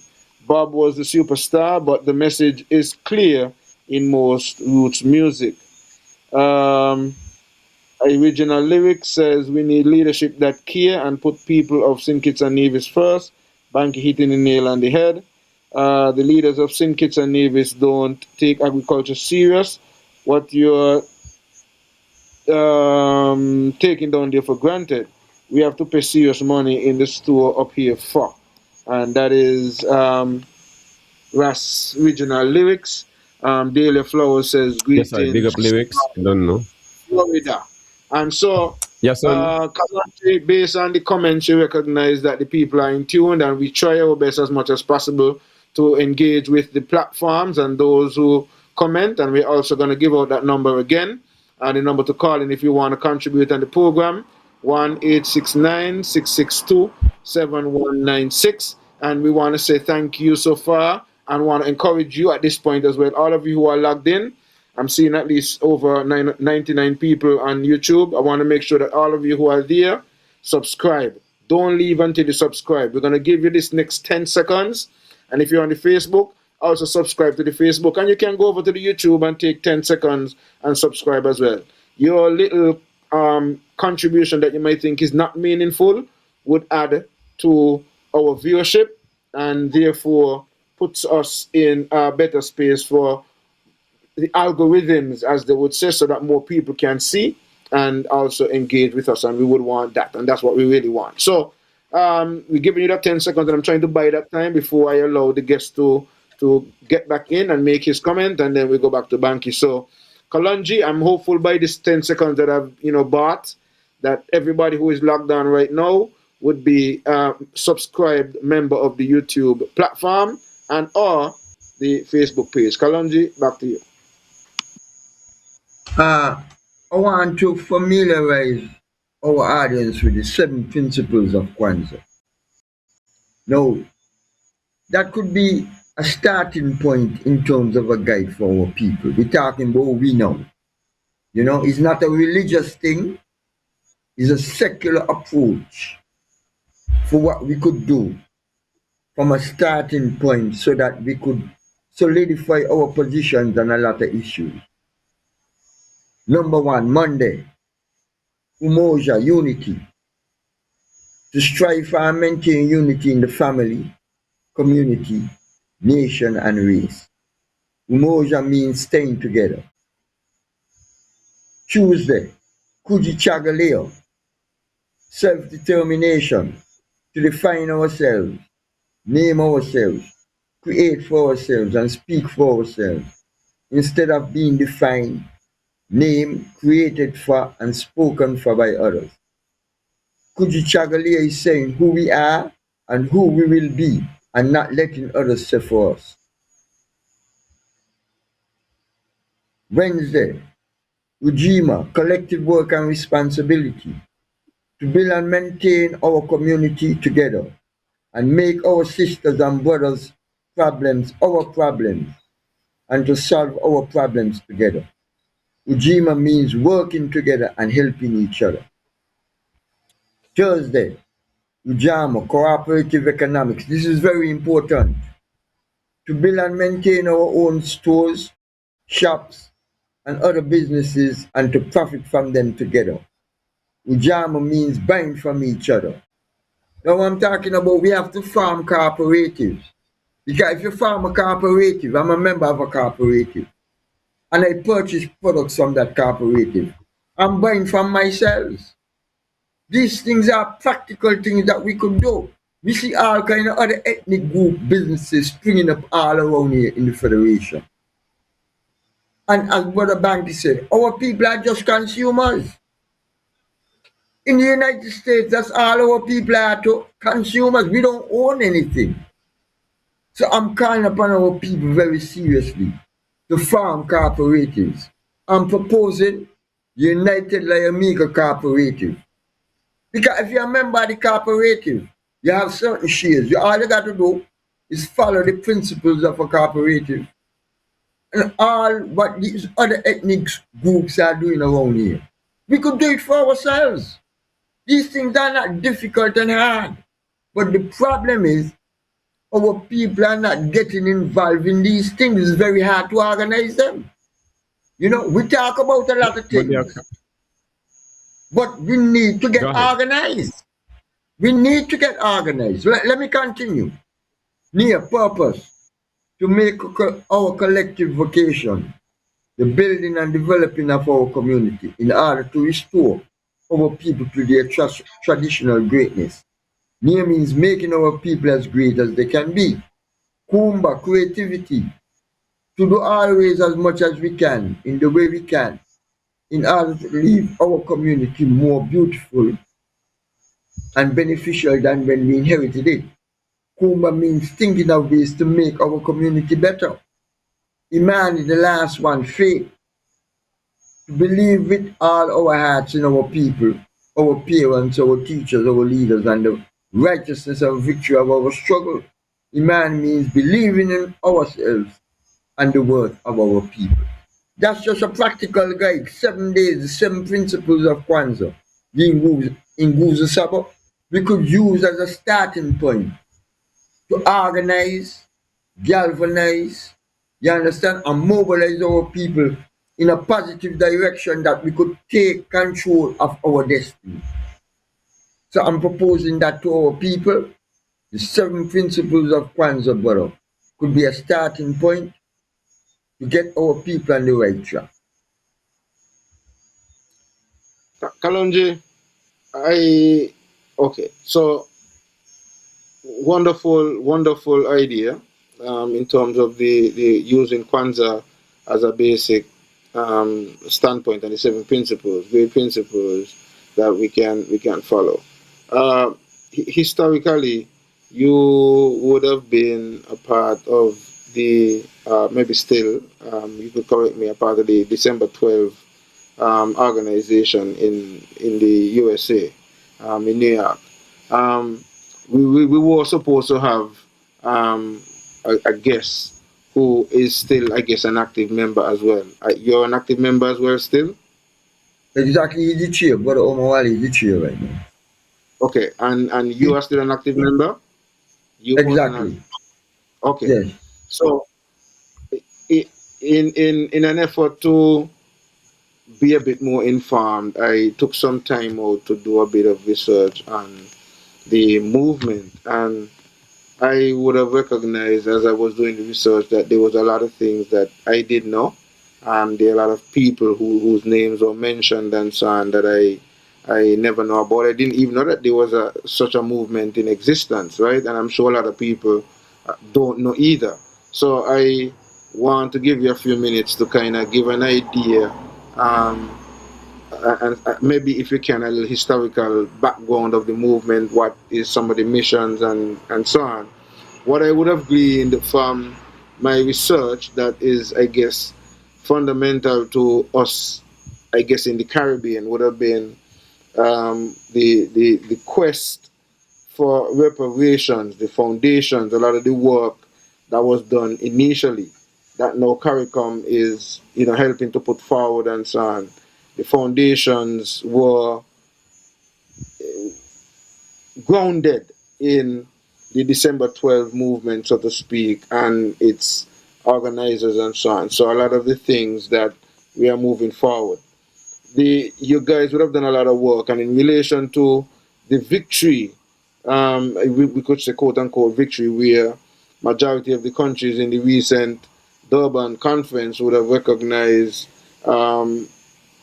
reparations of or they had the vote for reparations, and you had the majority of the votes for reparations, would have sort of given that hope that the work that the movement would have been doing. In our case, mostly in the Caribbean, is only Rastafari. Reparations and repatriation are two words that in the lexicon of our people can be attributed to Rastafari. Because without Rastafari, I'm sure a lot of people would have never even heard of those words. However, it's good that CARICOM would have gotten on board, and with the help of the university, and I think you're also a member of the reparations committee for St. Kitts and Nevis as well. And so I put in all of that into perspective for you to give a backdrop on the December 12 movement and how it correlates to this victory, so to speak, in terms of the reparations movement or the movement towards reparations for the diasporians. Well, basically, I got my start in terms of even addressing a public audience in the Black Power Conference of 1994 in Brooklyn, New York, hosted by the December 12 movement. Now let me go back a little further. The New York 8, I don't know if you're familiar with the New York 8. You familiar with the New York 8? Well, the New York 8 was the main members of the December 12 movement. Brother Omar Wadi, Claire, Roger Wareham, Brother Coltrane Chimaranga, our ancestor, he was the chair.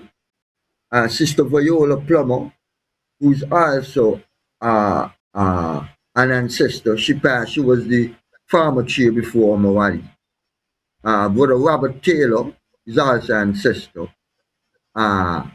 And I think Sister Colette Payne and Sister Latifa and two others, they were locked up in 1984 for conspiracy to overthrow the United States government.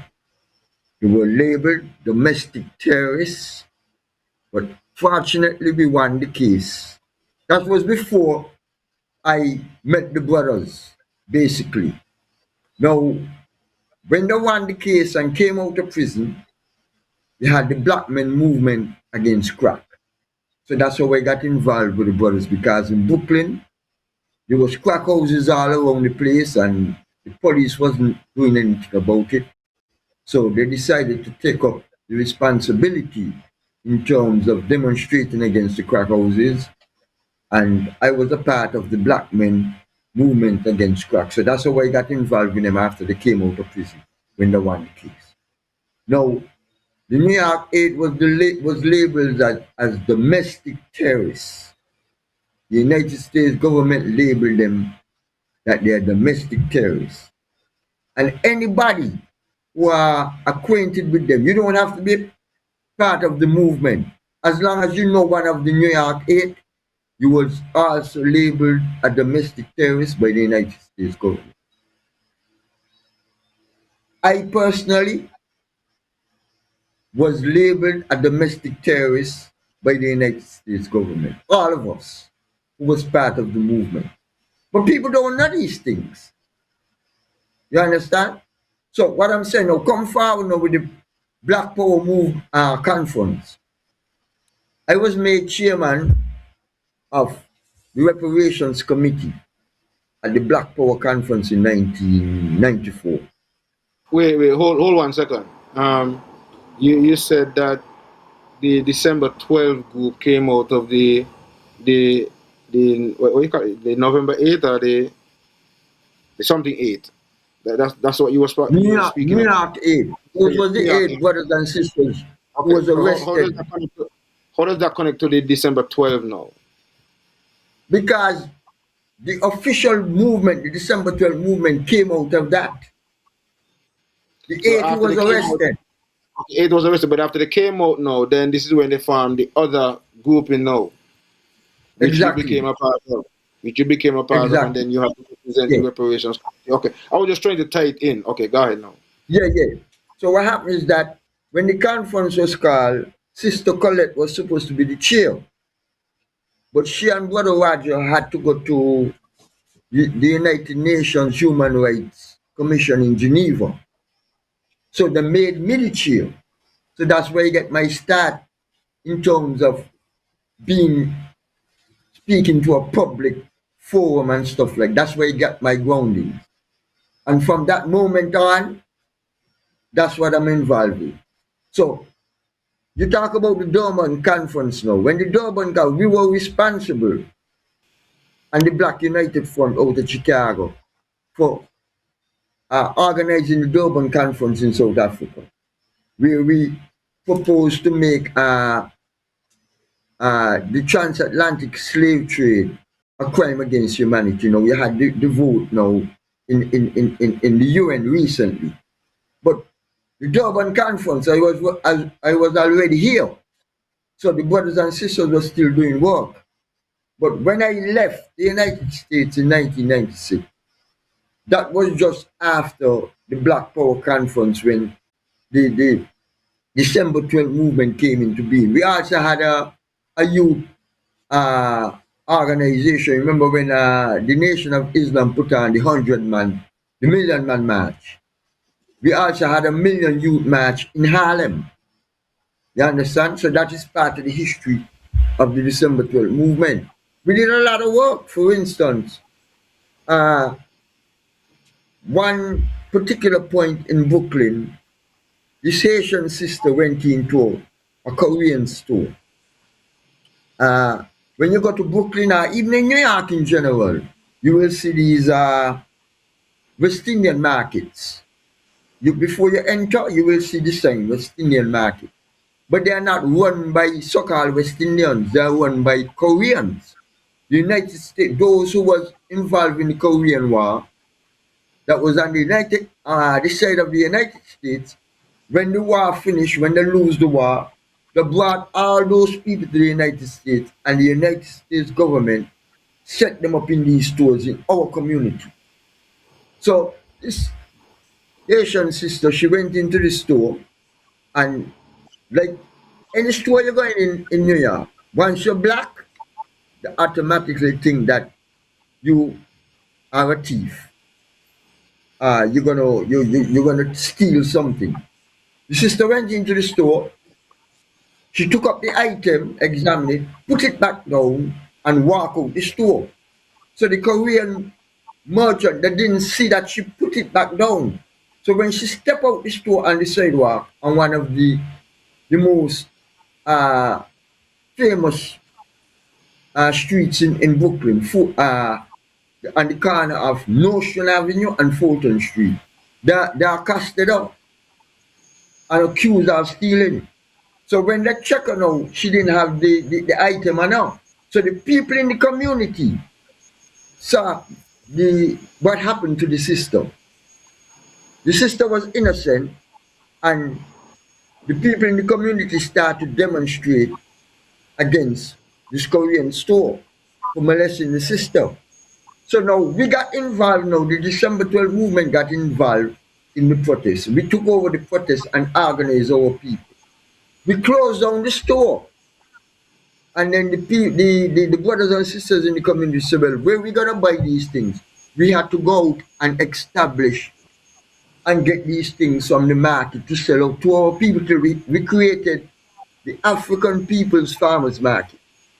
I was involved in that. So I'm just trying to show you practical things that we done. We talk a lot, but we are not doing any work. We are not organizing ourselves like the caller that called tonight. We need to get organized. If we're not organized, we can't accomplish these things we are talking about.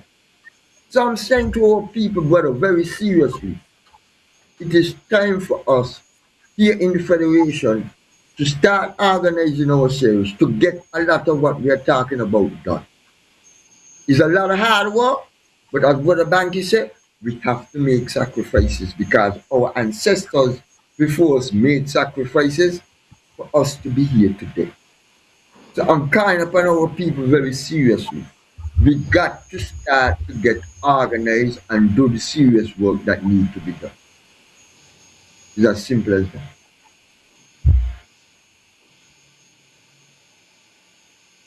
Okay. Very, Kalongi, very. Go ahead, Bankie. watch here. I think upon this earth long enough and growing up in my environment, in the town area and around my uncles and others conscious-minded people, and finding myself at an early age and expanding my mind frame and stuff. I'm even being questioned in schools and stuff. Don't ask this question, even in the church system. My mind been opened up at an early age like a lot of other people. But the mass of our people are living in fear. You see, you come out and speak and say, oh, Marco Rubio say. Me the care Marco Rubio say. They cannot keep us like this if the masses don't want it. But our biggest problem is politics and the church system. Nothing changed. Saints and Nevis got in more than 300 churches, I'm sure. Can Nevis alone nearly 100? Because some people house in all these churches. Because these things don't see us as African people. We see ourselves different because some of them see themselves as also being a different color. These are what mashing us up, you know. These are what mashing us up, and we're not speaking about them, Virgin. I've been to all the churches in Nevis, because that's how we all grew up in the same systematic way. But that doesn't mean you cannot acknowledge who you are, because everybody else know who you are and talk to who you are. If you feel like you have this X amount of money in your bank account, that's determine other everybody oppress us, you know. If we want people and those who don't look like us, it's our people are the problem. We're not gonna nobody to blame. Our people are our biggest problem. And Malcolm X says that the new enslaver is the educated Negro Virgin. It's around us. What else more do we want? So that's why when I say I know, yes, I like educating, but at the same time, there are those who don't want to be educated. Can they have enough education already? They love where they're in within their boys and their Girl Scout and they're lavishing like that. All this is material things, my Virgin. People is not seeing how you sit. We live in a society where evil is perceived to be good. I know that there are those who don't even over that these things happen. There are too much system around us and brotherhoods and all this different type of stuff that blacken us. We are living in an illusion. Kalendra, you mean well, you know, I know that. A lot of other people mean well. But the masses around here don't want that change to happen. The love. You see how one say, well, Virgin, well, who gonna help us? You see, they don't want love from England, much as love from America. These people love to be enslaved, Virgin. These are the reality. They love the enslavement. They're so accustomed to it. Well, when you go, well, Master, how next going to cheat us? These are the reality. Where you see open happening over in Mali and then places there in Burkina Faso, it's because the people want it, my Virgin. The people supporting it. You see, the other countries they're not going to support these things because they mean that the people are going to figure out they're going to get overthrown. But the people don't want to get out, and the people make their own government do what they want. These are my philosophy. These are the reality. You understand? These things, our people are not serious. How can we have a population of 43, say, give 52,000 people, even give it to 60, but we have more citizens who don't look like us, and we see we're bringing the next 40, 50,000, and the people here are sit down. They don't shut down the system. They not protest. They not do nothing, and them attack. And you tell me I must continue this for the next one. Once the universe tell me I have done enough, I have done enough. Somebody will have to pick up the mantle. Because we're not serious. When people are serious, I know people are serious in a Virgin. I know when people are serious. I have protested a lot as a union worker. So I know how to shut down things. I know what works. Because the only way to make a man fit the system feel is shut it down. Stop support this everything. Just shut it down. No go to work, no do nothing. Shut it down front. Down. I better listen to you. But we party politics, and once a little few benefiting, shut it down. That's how we do things. And then it will trickle down to other places. That is what make the folks in Montgomery, Alabama, and spread across the other part of the U.S. And then other things was tied into it. They get this and they this, that, and they that, but it come out of the Montgomery boycott. Okay? And everything was just put under it. Because it's about money. It's not about your rights. Because you were affecting the system. They had no choice. So nothing is given to you, my brethren. Nothing is given to us. We're always fighting. And we still here fight, but we're fighting amongst ourselves. Is we people are the problem? Not nobody else. And we're so scared of the other higher power. That's the problem. Are we are the problem? My camera Well, on my the place, brother, so you know, the Right, tradition that I come out of is I told you about Brother Ilombe, one of my teachers, a great brother, mm. and the sacrifice I see he made in terms of educating people. I have to take up that man now because he's an ancestor. And I'm telling you, when most of the demonstrations I've been to in New York was against apartheid. But I've been to so much demonstrations that I never even believe that I will live to see the ending of apartheid or even white rule in South Africa. We know how things be in South Africa, but I'm just trying to explain. So I'm saying to you, brother, we got to keep the fire burning as long as we here on earth, because our ancestors before us had made so much sacrifice for us to be here. People like Marcus Garvey, Marcus of the Woods were locally. The Maroons in Maroon Hill in 1706 in Nevis. You know, so much of our brothers and sisters who have shed their blood. As brother Kwame Ture has told us, Stokely Carmichael, the brother who come up with the whole proposition of black power, that every gain our people has made, we shed our blood for it.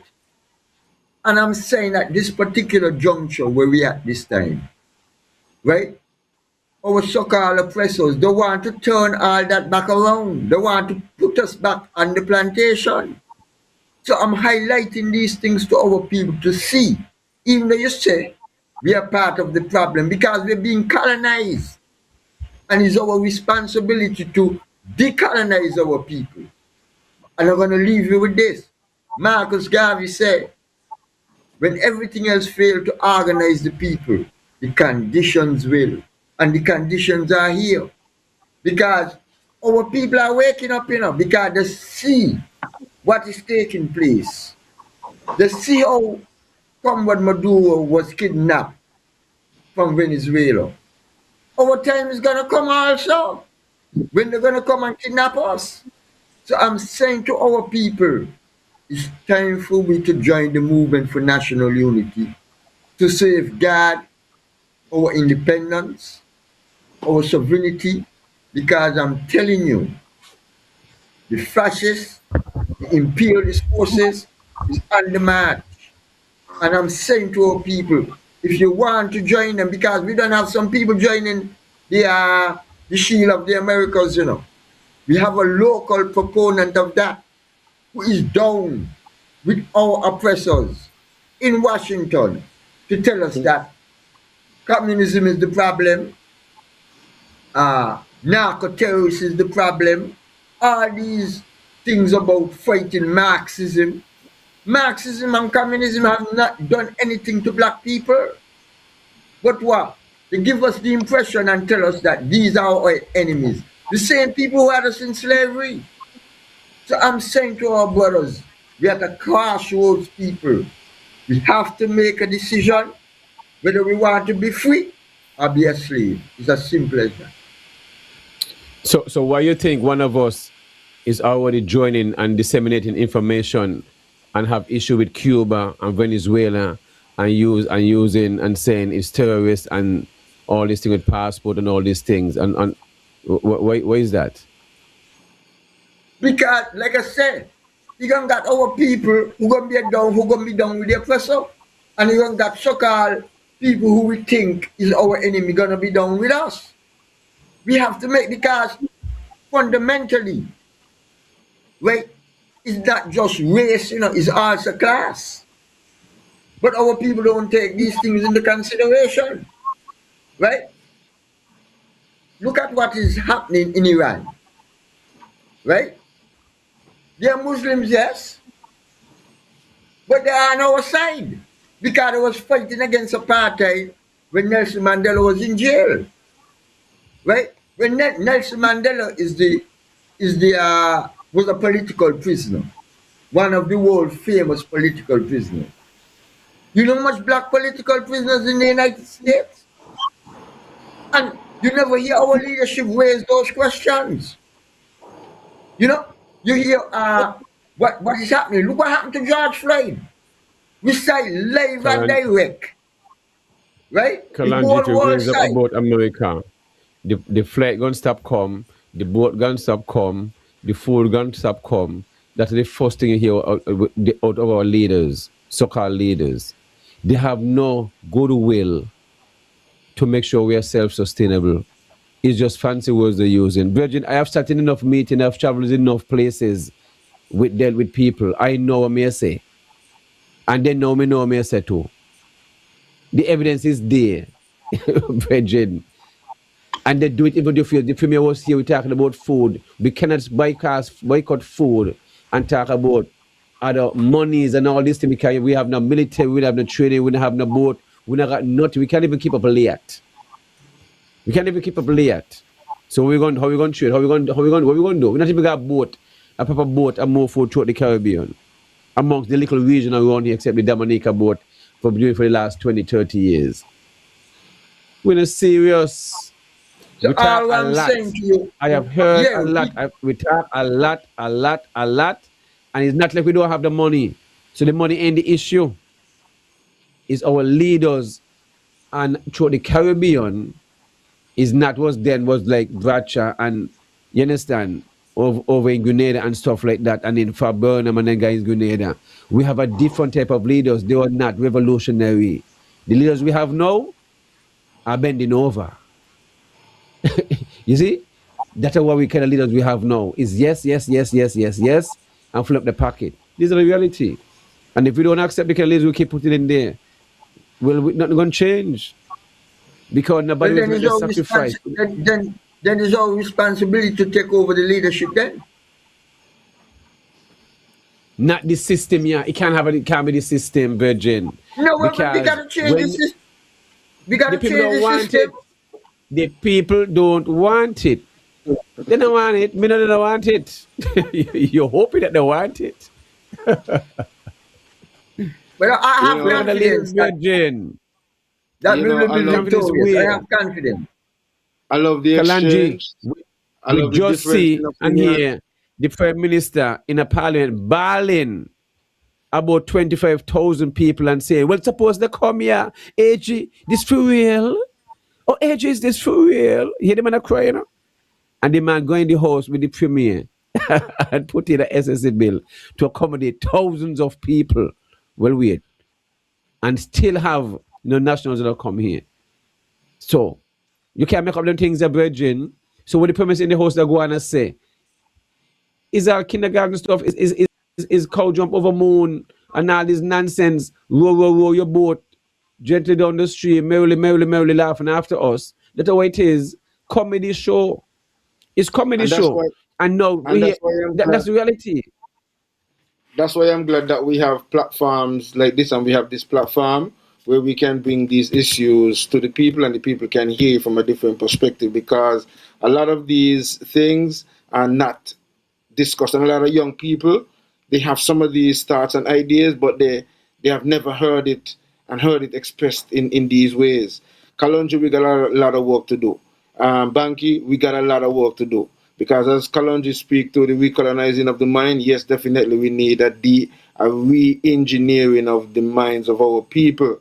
Because as we all are pointing out, a lot of these people who we elect are part of the problem, and sometimes we have to bring these points and these arguments and try to make it as the premier would say, as pellucid as possible, as clear as possible, so that people could understand that, hey, look, you all are in a couple of months, because it is constitutionally due by 2027, just now going to be up and down the place, cussing and arguing with one another, stop talking to one another, trying to boycott one another businesses because you think that they support the parties and politics. If we always do these things for outsiders and empower ourselves, we'll be so different. However, at the end of all of this, cuss and argument and stop talk to one another, and brother not talk to sister and auntie not talk to uncle, these guys are going to take a Bible, King James, who also wrote a book, Demonology, and this is the kind of thing that we got to understand. King James, who they say sanction the King James version of the Bible, also have a book out named Demonology. Y'all don't have to believe me. Go and look it up yourself. Google Demonology and King James and see if that's not the same thing. They play allegiance to King Charles, his heirs, and his successor, and they play allegiance to you. So when we talk about expecting unity and expecting change, these people come from amongst us. These people who represent that system, which they know ain't designed for us. I listened to Sam Kanda a couple of days ago last week on a program saying the Constitution ain't worth the paper that it is written on. He was in government. What his name here? Mr. Astafan was in government. The premier has been in government for all of these years, and he's a top lawyer, well-known lawyer. These guys, if they wanted to, could put together whatever constitution they think is suitable for the country. But as we say, they not got the will. They don't want to do these things because the status quo benefits them. And until we the people understand these things, like you said, the system is going to change. But in order for it to change, we have to get the people to understand why it need to change.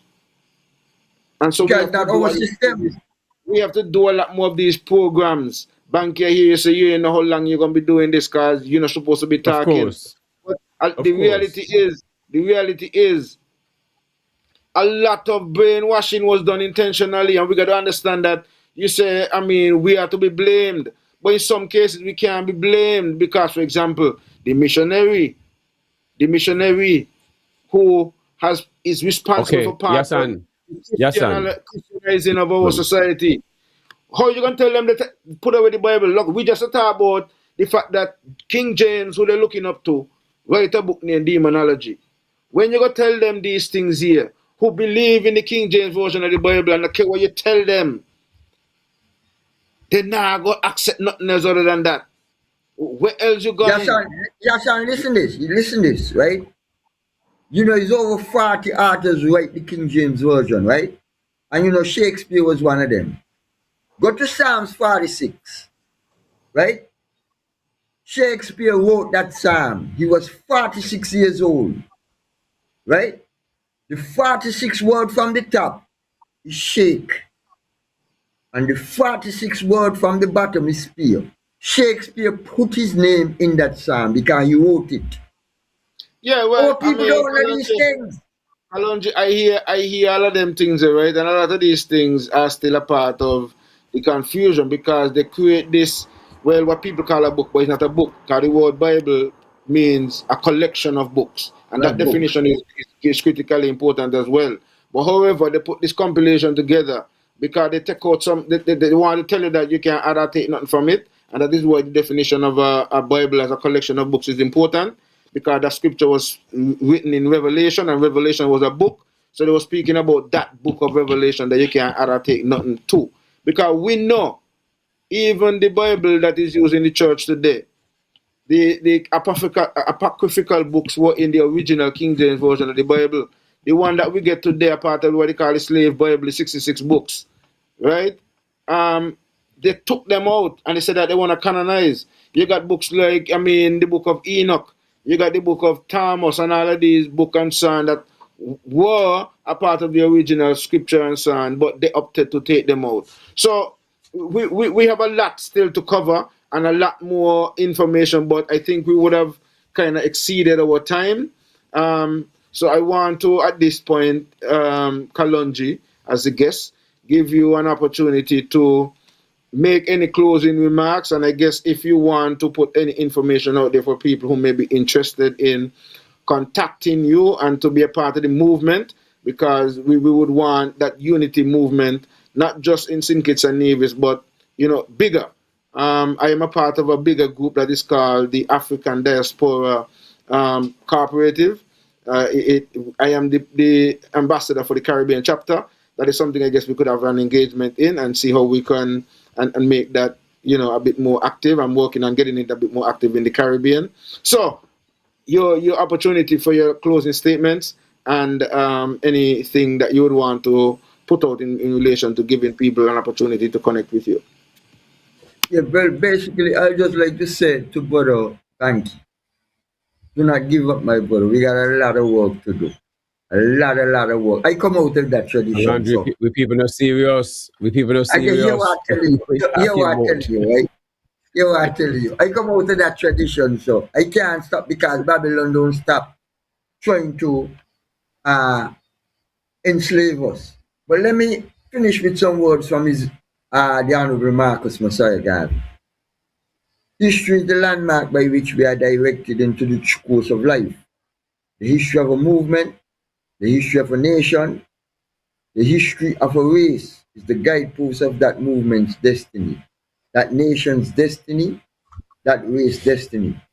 What you do today that is worthwhile inspires others to act at some future time. That's why we are here today, because we were inspired by our ancestors. Chance has never yet satisfied the hope of a suffering people. Action, self-reliance, the vision of self, and the future have been the only means by which the oppressed have seen and realized the light of their own freedom. There is nothing in the world common to man that man cannot do. The ends you serve that are selfish take you no further than yourself. But the ends that you serve that are for all in common will take you even into eternity. A race without authority and power is a race without respect. Africa must be redeemed, and all of us must pledge our manhood, our wealth, our blood for this sacred cause. And I will end by a quote from His Imperial Majesty. Principles alone can endow our ideals with force and meaning. Let us be true to what we believe, that our belief may serve and honor us. Let us not deny our ideals nor sacrifice our right to stand as the champion of the poor, the ignorant, and the downcast everywhere. Give thanks. Yes, and give thanks for accepting the invitation to be here with us this evening on the platform. I must tell you, there's still a number of comments that I'm hopeful that I might be able to get through before the program ends, but based on the comments so far, the calls, we can tell that the people truly appreciate this type of discourse and this conversation. So Kalongi, I myself, like I would have pointed out to members of the platform as well, would love to be able to have a show that is dedicated or livicated, as we would say, within Rastafari towards African consciousness and Rastafari and the upliftment thereof. And so as I listen to our discourse and I am watching the feedback of the people here as well on the platform, I am very much minded to really, continue this. And I'm actually also giving you an opportunity to come back to the platform, whenever you think it's convenient for you, so that we could follow up and have more of such engagements, because the topic's timely, effective, and I think it has touched the nerve of a lot of people, and we were able to go international and still come back home and balance out, within the region and as well. And so I think all of that, was very helpful. So Bankie, what I'm gonna do But is before you go on, brother, Yahsonn, Yes. before you go on, I think our next engagement, we should come up with ideas and solutions to our problems, that is like every issue that we are facing. You talk about the Constitution. The Constitution is garbage. We got to get our own. So things like these, we got to come up with ideas to show the masses of our people what need to be done. I am not about bashing anybody. I know the problems we have. I'm coming with some. Bankie talk about feeding ourselves. Any practical person, you say you're a member of a nation, like the Federation. We can't feed ourselves. Because what? The imperialists said they're going to send us food. You know, every week tropical come. You know, because it's a market for them to make money. So they don't want us to feed ourselves. They want to feed us because they're making money out of us. But we got to get to a point. We got to feed ourselves. So how simple is that? And common sense is that? Know? So it's choices. We got to do these things. We can't wait for nobody to do it for us. No respect. And Kalongi, we definitely will continue the conversation, you know, as soon as we at least, brother, I think we need to link up at least once a month to talk about the different issues that are affecting us, share ideas, to come up with some solutions to them, so the masses could have an idea what we're dealing with. Sounds fair. We will take it into consideration and consider it. In relation to the last set of comments, Bankie, before I let you make your closing, we have Pedro Jamat. Okay, let me see how far this goes back to. Okay. Are any of you hosts familiar with the Lions Voice Network? These topics would be mighty full over there. There's the Just Match Quasi has an upful inspirational community gift thanks. Yes, I'm familiar with that program, and wouldn't mind connecting and having him on the platform as well. And we making a collaboration link up. So that's a possibility as well. Pedro Jamat says the United Nations Agenda 1 global governance, and we didn't even touch that. Our leaders would have signed on to the United Nations 2030 agenda. So a lot of the things that we are seeing taking place is as a result of that agenda, and many people don't even know that agenda exists. So y'all don't have to listen to me, but y'all can go and look it up. The 2030 agenda, there's a 2050 agenda, and I think there's a 2064 agenda as well. And our leaders in a lot of cases sign on to these things without any consultations with us. The United Nations Agenda 1 global governance, and Ras ignoring that. He remembers COVID. One leader out of many said, take a shot if you want one, and the other said, you must take it. Trevor Benjamin says, we do not have leaders. What we have are misleaders. Caribbean Queen says, lazy leaders, a lazy nation. Yes. Do the math. Yep. Trevor Benjamin says, and there's nothing honorable about the leaders we have. Pedro Jamat says, the parliament is an entity that got the independence, meaning they can borrow money and spend it without accountability. They couldn't have done that when the crown sent money before independence. Cora Brotherson says, call me cuz, please. I give thanks for the Real Entertainment team for bringing these issues to us. Political tribalism wrapped up in religion. Trevor Benjamin says, the people are waking up. Don't worry about what is being said. Worry about what is not being said. Never underestimate silence. Abraham Bandu says, these programs are on the threat for the one world government that's coming and anything that's threatening it. Cora Buddinson says, call me cuz, please, Banks, don't give up on us. Please, keep on going for as long as you can. Teki Selassie says, come together and make it work. The elder speaks of too much fear. Call me cuz, Bankie. Remember what sound has power. DJ Rasselman says, hail up all, I love the reasoning and these sessions. And these sessions are what we need to liberate the minds of the masses. Cora Buddison says, call me please. Correction, word sound has power. Okay, yes. If you live fearfully, you'll be at risk to people preaching safety. Great Kings, up the good works. Kalongi, big up. Patrick Grant says, ask your guest what Marcus said when he was in St. Kitts. Let us take over the lands. Who is they that doesn't want us to feed ourselves? The United Nations? Patrick Grant says, what is wrong with the Constitution? Point out 5 things that's wrong to your guest. Also, the 2063 agenda marking the 100th anniversary of the founding of the Organization of African Unity, Carlisle Parish.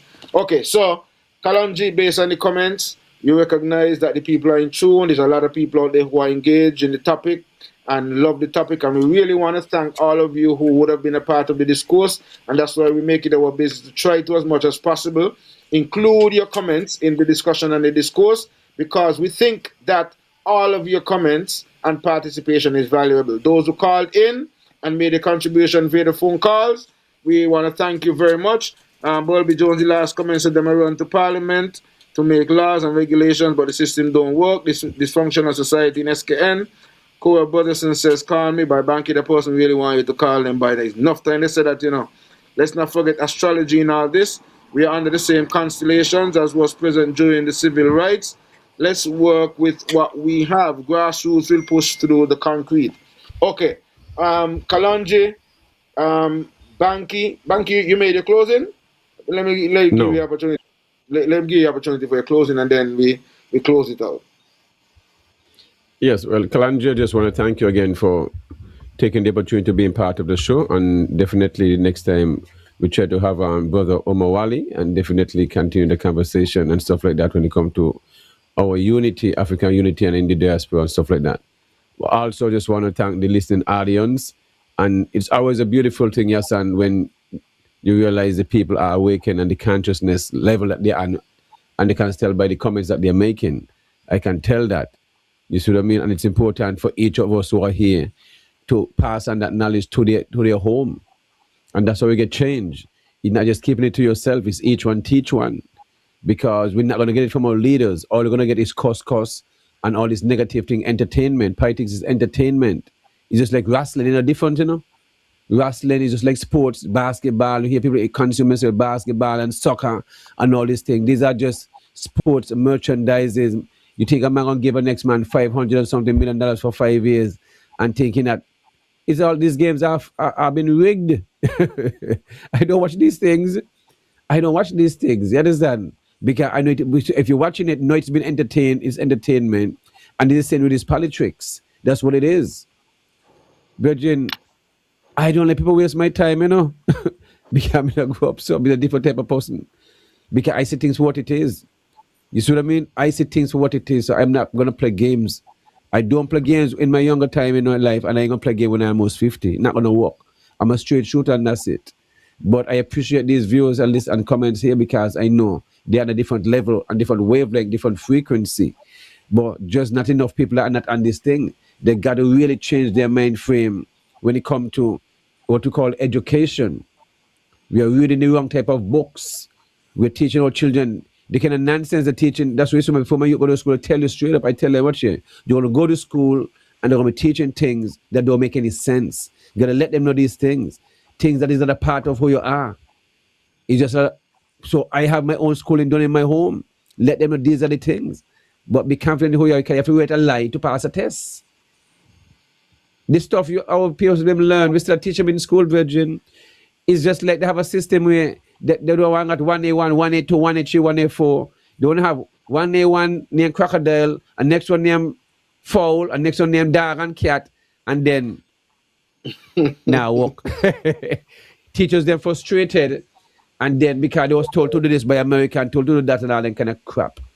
Huh? Really? Virgin, problem is the system.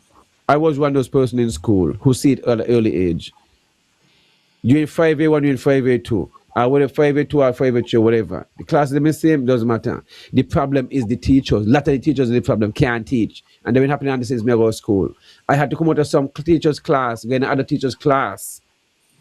I did they're talking to Mr. Daniel teaching maths, because the one who teaching maths in 5A1. Maths in a kind of sexual way to the young girls in our class. So Daniel, when we left, 5 other young come out of the class with me. You understand? Yeah, so maybe I ain't gonna hold me back, same thing and challenge my teachers them because when me home, me read the book on them, me answer the question on them, so we don't prepare too. So I not like I don't know what need to happen in the school system.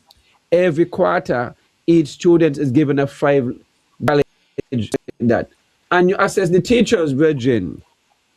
Because a lot of these teachers are personal against a lot of the students, them, which home they come out of, do not wish them any good and stuff like that, and all these things. So unless we don't start to have get the children them don't have a name, how did the teacher put over the information? How do you understand it? What do you think? Those kind of questions. And if any because Virgin, you say can I test them? I do them? Them that crap. Nobody's supposed to hide the test from you. We're supposed to hide because you're teaching people to remember. You should understand the information. And by the time we go to primary school, like how I go with my uncles them. At the early age, I don't learn a different skill set. So you don't know what you want to do. So by the time you graduate high school, you should be a mechanic. You should be able to work for yourself, entrepreneurship. We are teaching our people to be continue to be slave for our system. That's why I can always walk off of any job.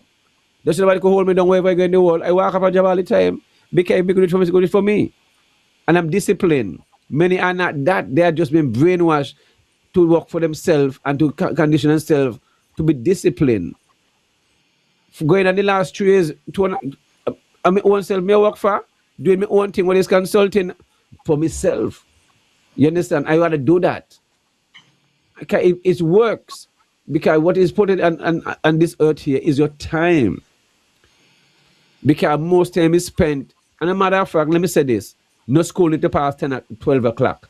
No school within St. Kitts and Nevis or South Caribbean need to pass 12 o'clock. It's a can. It's a can. You separate in the family. Whatever need to be taught, should be taught, be able to talk between 4 hours. You need your rest time to be, and nobody need to be working no more than 4 hours neither. We are different people job like 8, 9, 10 hours for. When again, what you do? Not tired, sit down, go sleep, and go work. This whole thing I need to change, my virgin. And until we start to see things like this, because they keep rising, we hear the social security, always the social security age, they must spend half their money and that's their money run out. Or what about you fool? You think me entertaining this kind of crap, virgin? Huh? They're spending half their money and they're taking, well, we are shut down now, but I have to say these things are true. Well, of course, so I have to say it because they save money, billions in CBI, all these programs around here, but we as the native can't access it. How the hell we can access our own money, virgin, in this banking system around here? And think what we supposed to hush me mode? We're not gonna walk. Well, you know, people, can we not tap plant food? Because food is the most important thing. A lot of people not sell me food too. Because this is a reality. Because we got to change our mind frame. Because what is happening here is too much men wearing panties. We have a lot of men wearing suits, but I'll take out the pants and you'll find panties and G-string. No, this is a real thing. You know. A lot of men wear female underwear, you know. A lot of men wearing female underwear, and we acting like these things ain't happening. We got to choose real leaders, and that is how we're going to change these things.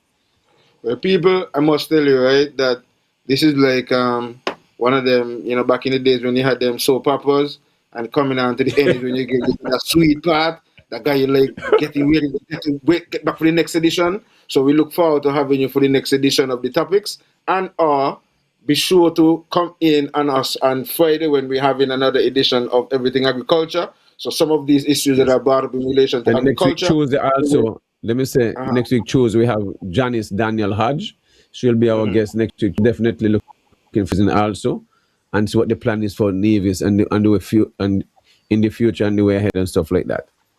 All right. So you see, this is how we ending. We ending with a bang. And we want to also say we also want to give thanks to our guests again as we are leaving. Ras Kalongi for taking the time to come and to be on the platform with us and share your wealth of knowledge and information and to be a part of encouraging that unity across the region. I will also encourage folks to reach out to me, and if you're interested in being a part of the African Diaspora Cooperative, we have a platform. I have a WhatsApp group that I could, get you a part of, and we can continue from there to how to register and to be a part of that organization. As we continue, we want to thank the Real Entertainment team for sticking with us and staying with us, the overtime and extra time. We want to thank all of you. Be sure before you leave to subscribe to the YouTube platform. Go on over, click on the notification bell. Yes, we want to make sure we have at least 100 or 200 new subscribers before we leave this evening. And also on the Facebook page, do the same. If you're here with us still, please subscribe before you leave. Thank all of you. Do see you guys Friday when we have another edition of Everything Agriculture. And next week, Monday, when we have another edition of Quality Time with Alan. And then Tuesday, we are here with another edition of the Topics with Let me say this, Yahsonn. Daniel Hodge. Before you go, if you remember at Manso's last stop, we always have local ripe banana, local ripe plantain, and local and green plantain or green banana. Either way, always available if you're into smoothies, into baking. If there's one place you can come weekly and get your local ripe and fresh bananas and other fruits. And then from Thursday to Friday, get your soul food cooking and stuff like that. So give thanks again for those who continue to support Manso's Last Stop and Shabazz. Big up Amanis and Aisha and Tasha and those who keeping their father legacy alive. Greatly appreciate you guys. All right, people, enough love. See you guys on Friday. See you guys next week, Monday and Tuesday. So be sure, subscribe. So whenever all of these programs are on, and click on the notification bell so that you're notified. Until then, enough love, guidance, and protection.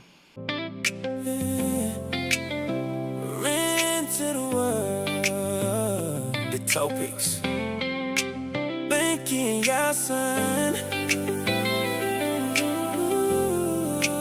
Real conversations. Hey. Lately we be having conversations with people, cause we feel like there's nobody really talking truth. We be having conversations with the people, cause too many media houses changing up the news. Everything was green light, now we seeing red. Everybody got opinions, few got facts instead. We be having conversations with the people, cause we feel like there's nobody really talking truth. Tuesday night and everybody tuned in live. Bankie and Yahsonn bringing reasoning every time. Talking politics and the things affecting lives. Breaking down the stories they be trying to hide. Used to trust the system, now the trust gone. Everybody talking loud, but the facts wrong. People tired of the fake and the gimmicks too, so they coming to the Topiks for a clearer view. Got the whole Caribbean locked on the station. Real entertainment network, building conversations. No script vibes, not staged for the camera. Just real people talking straight with stamina. Maybe we be having conversations, cause we feel like there's nobody really talking truth. We be having conversations, cause too many media houses changing up the news. Everything was green light, now we seeing red. Everybody got opinions, who got facts instead. We be having conversations, cause we feel like there's nobody really talking truth. Sometimes Fridays got a special live session. Big topics got the whole place stressing. Agriculture, crime, economy, discussion. Every episode spark another conversation, and the comments start flying when the live start. Everybody got a view from the heart. Some agree and some disagree too, but at least the Topiks bringing real views. No pretending when the mic turn on. Yahsonn reasoning while Bankie stay strong. People checking in from overseas too, cause authentic conversation hard to come through.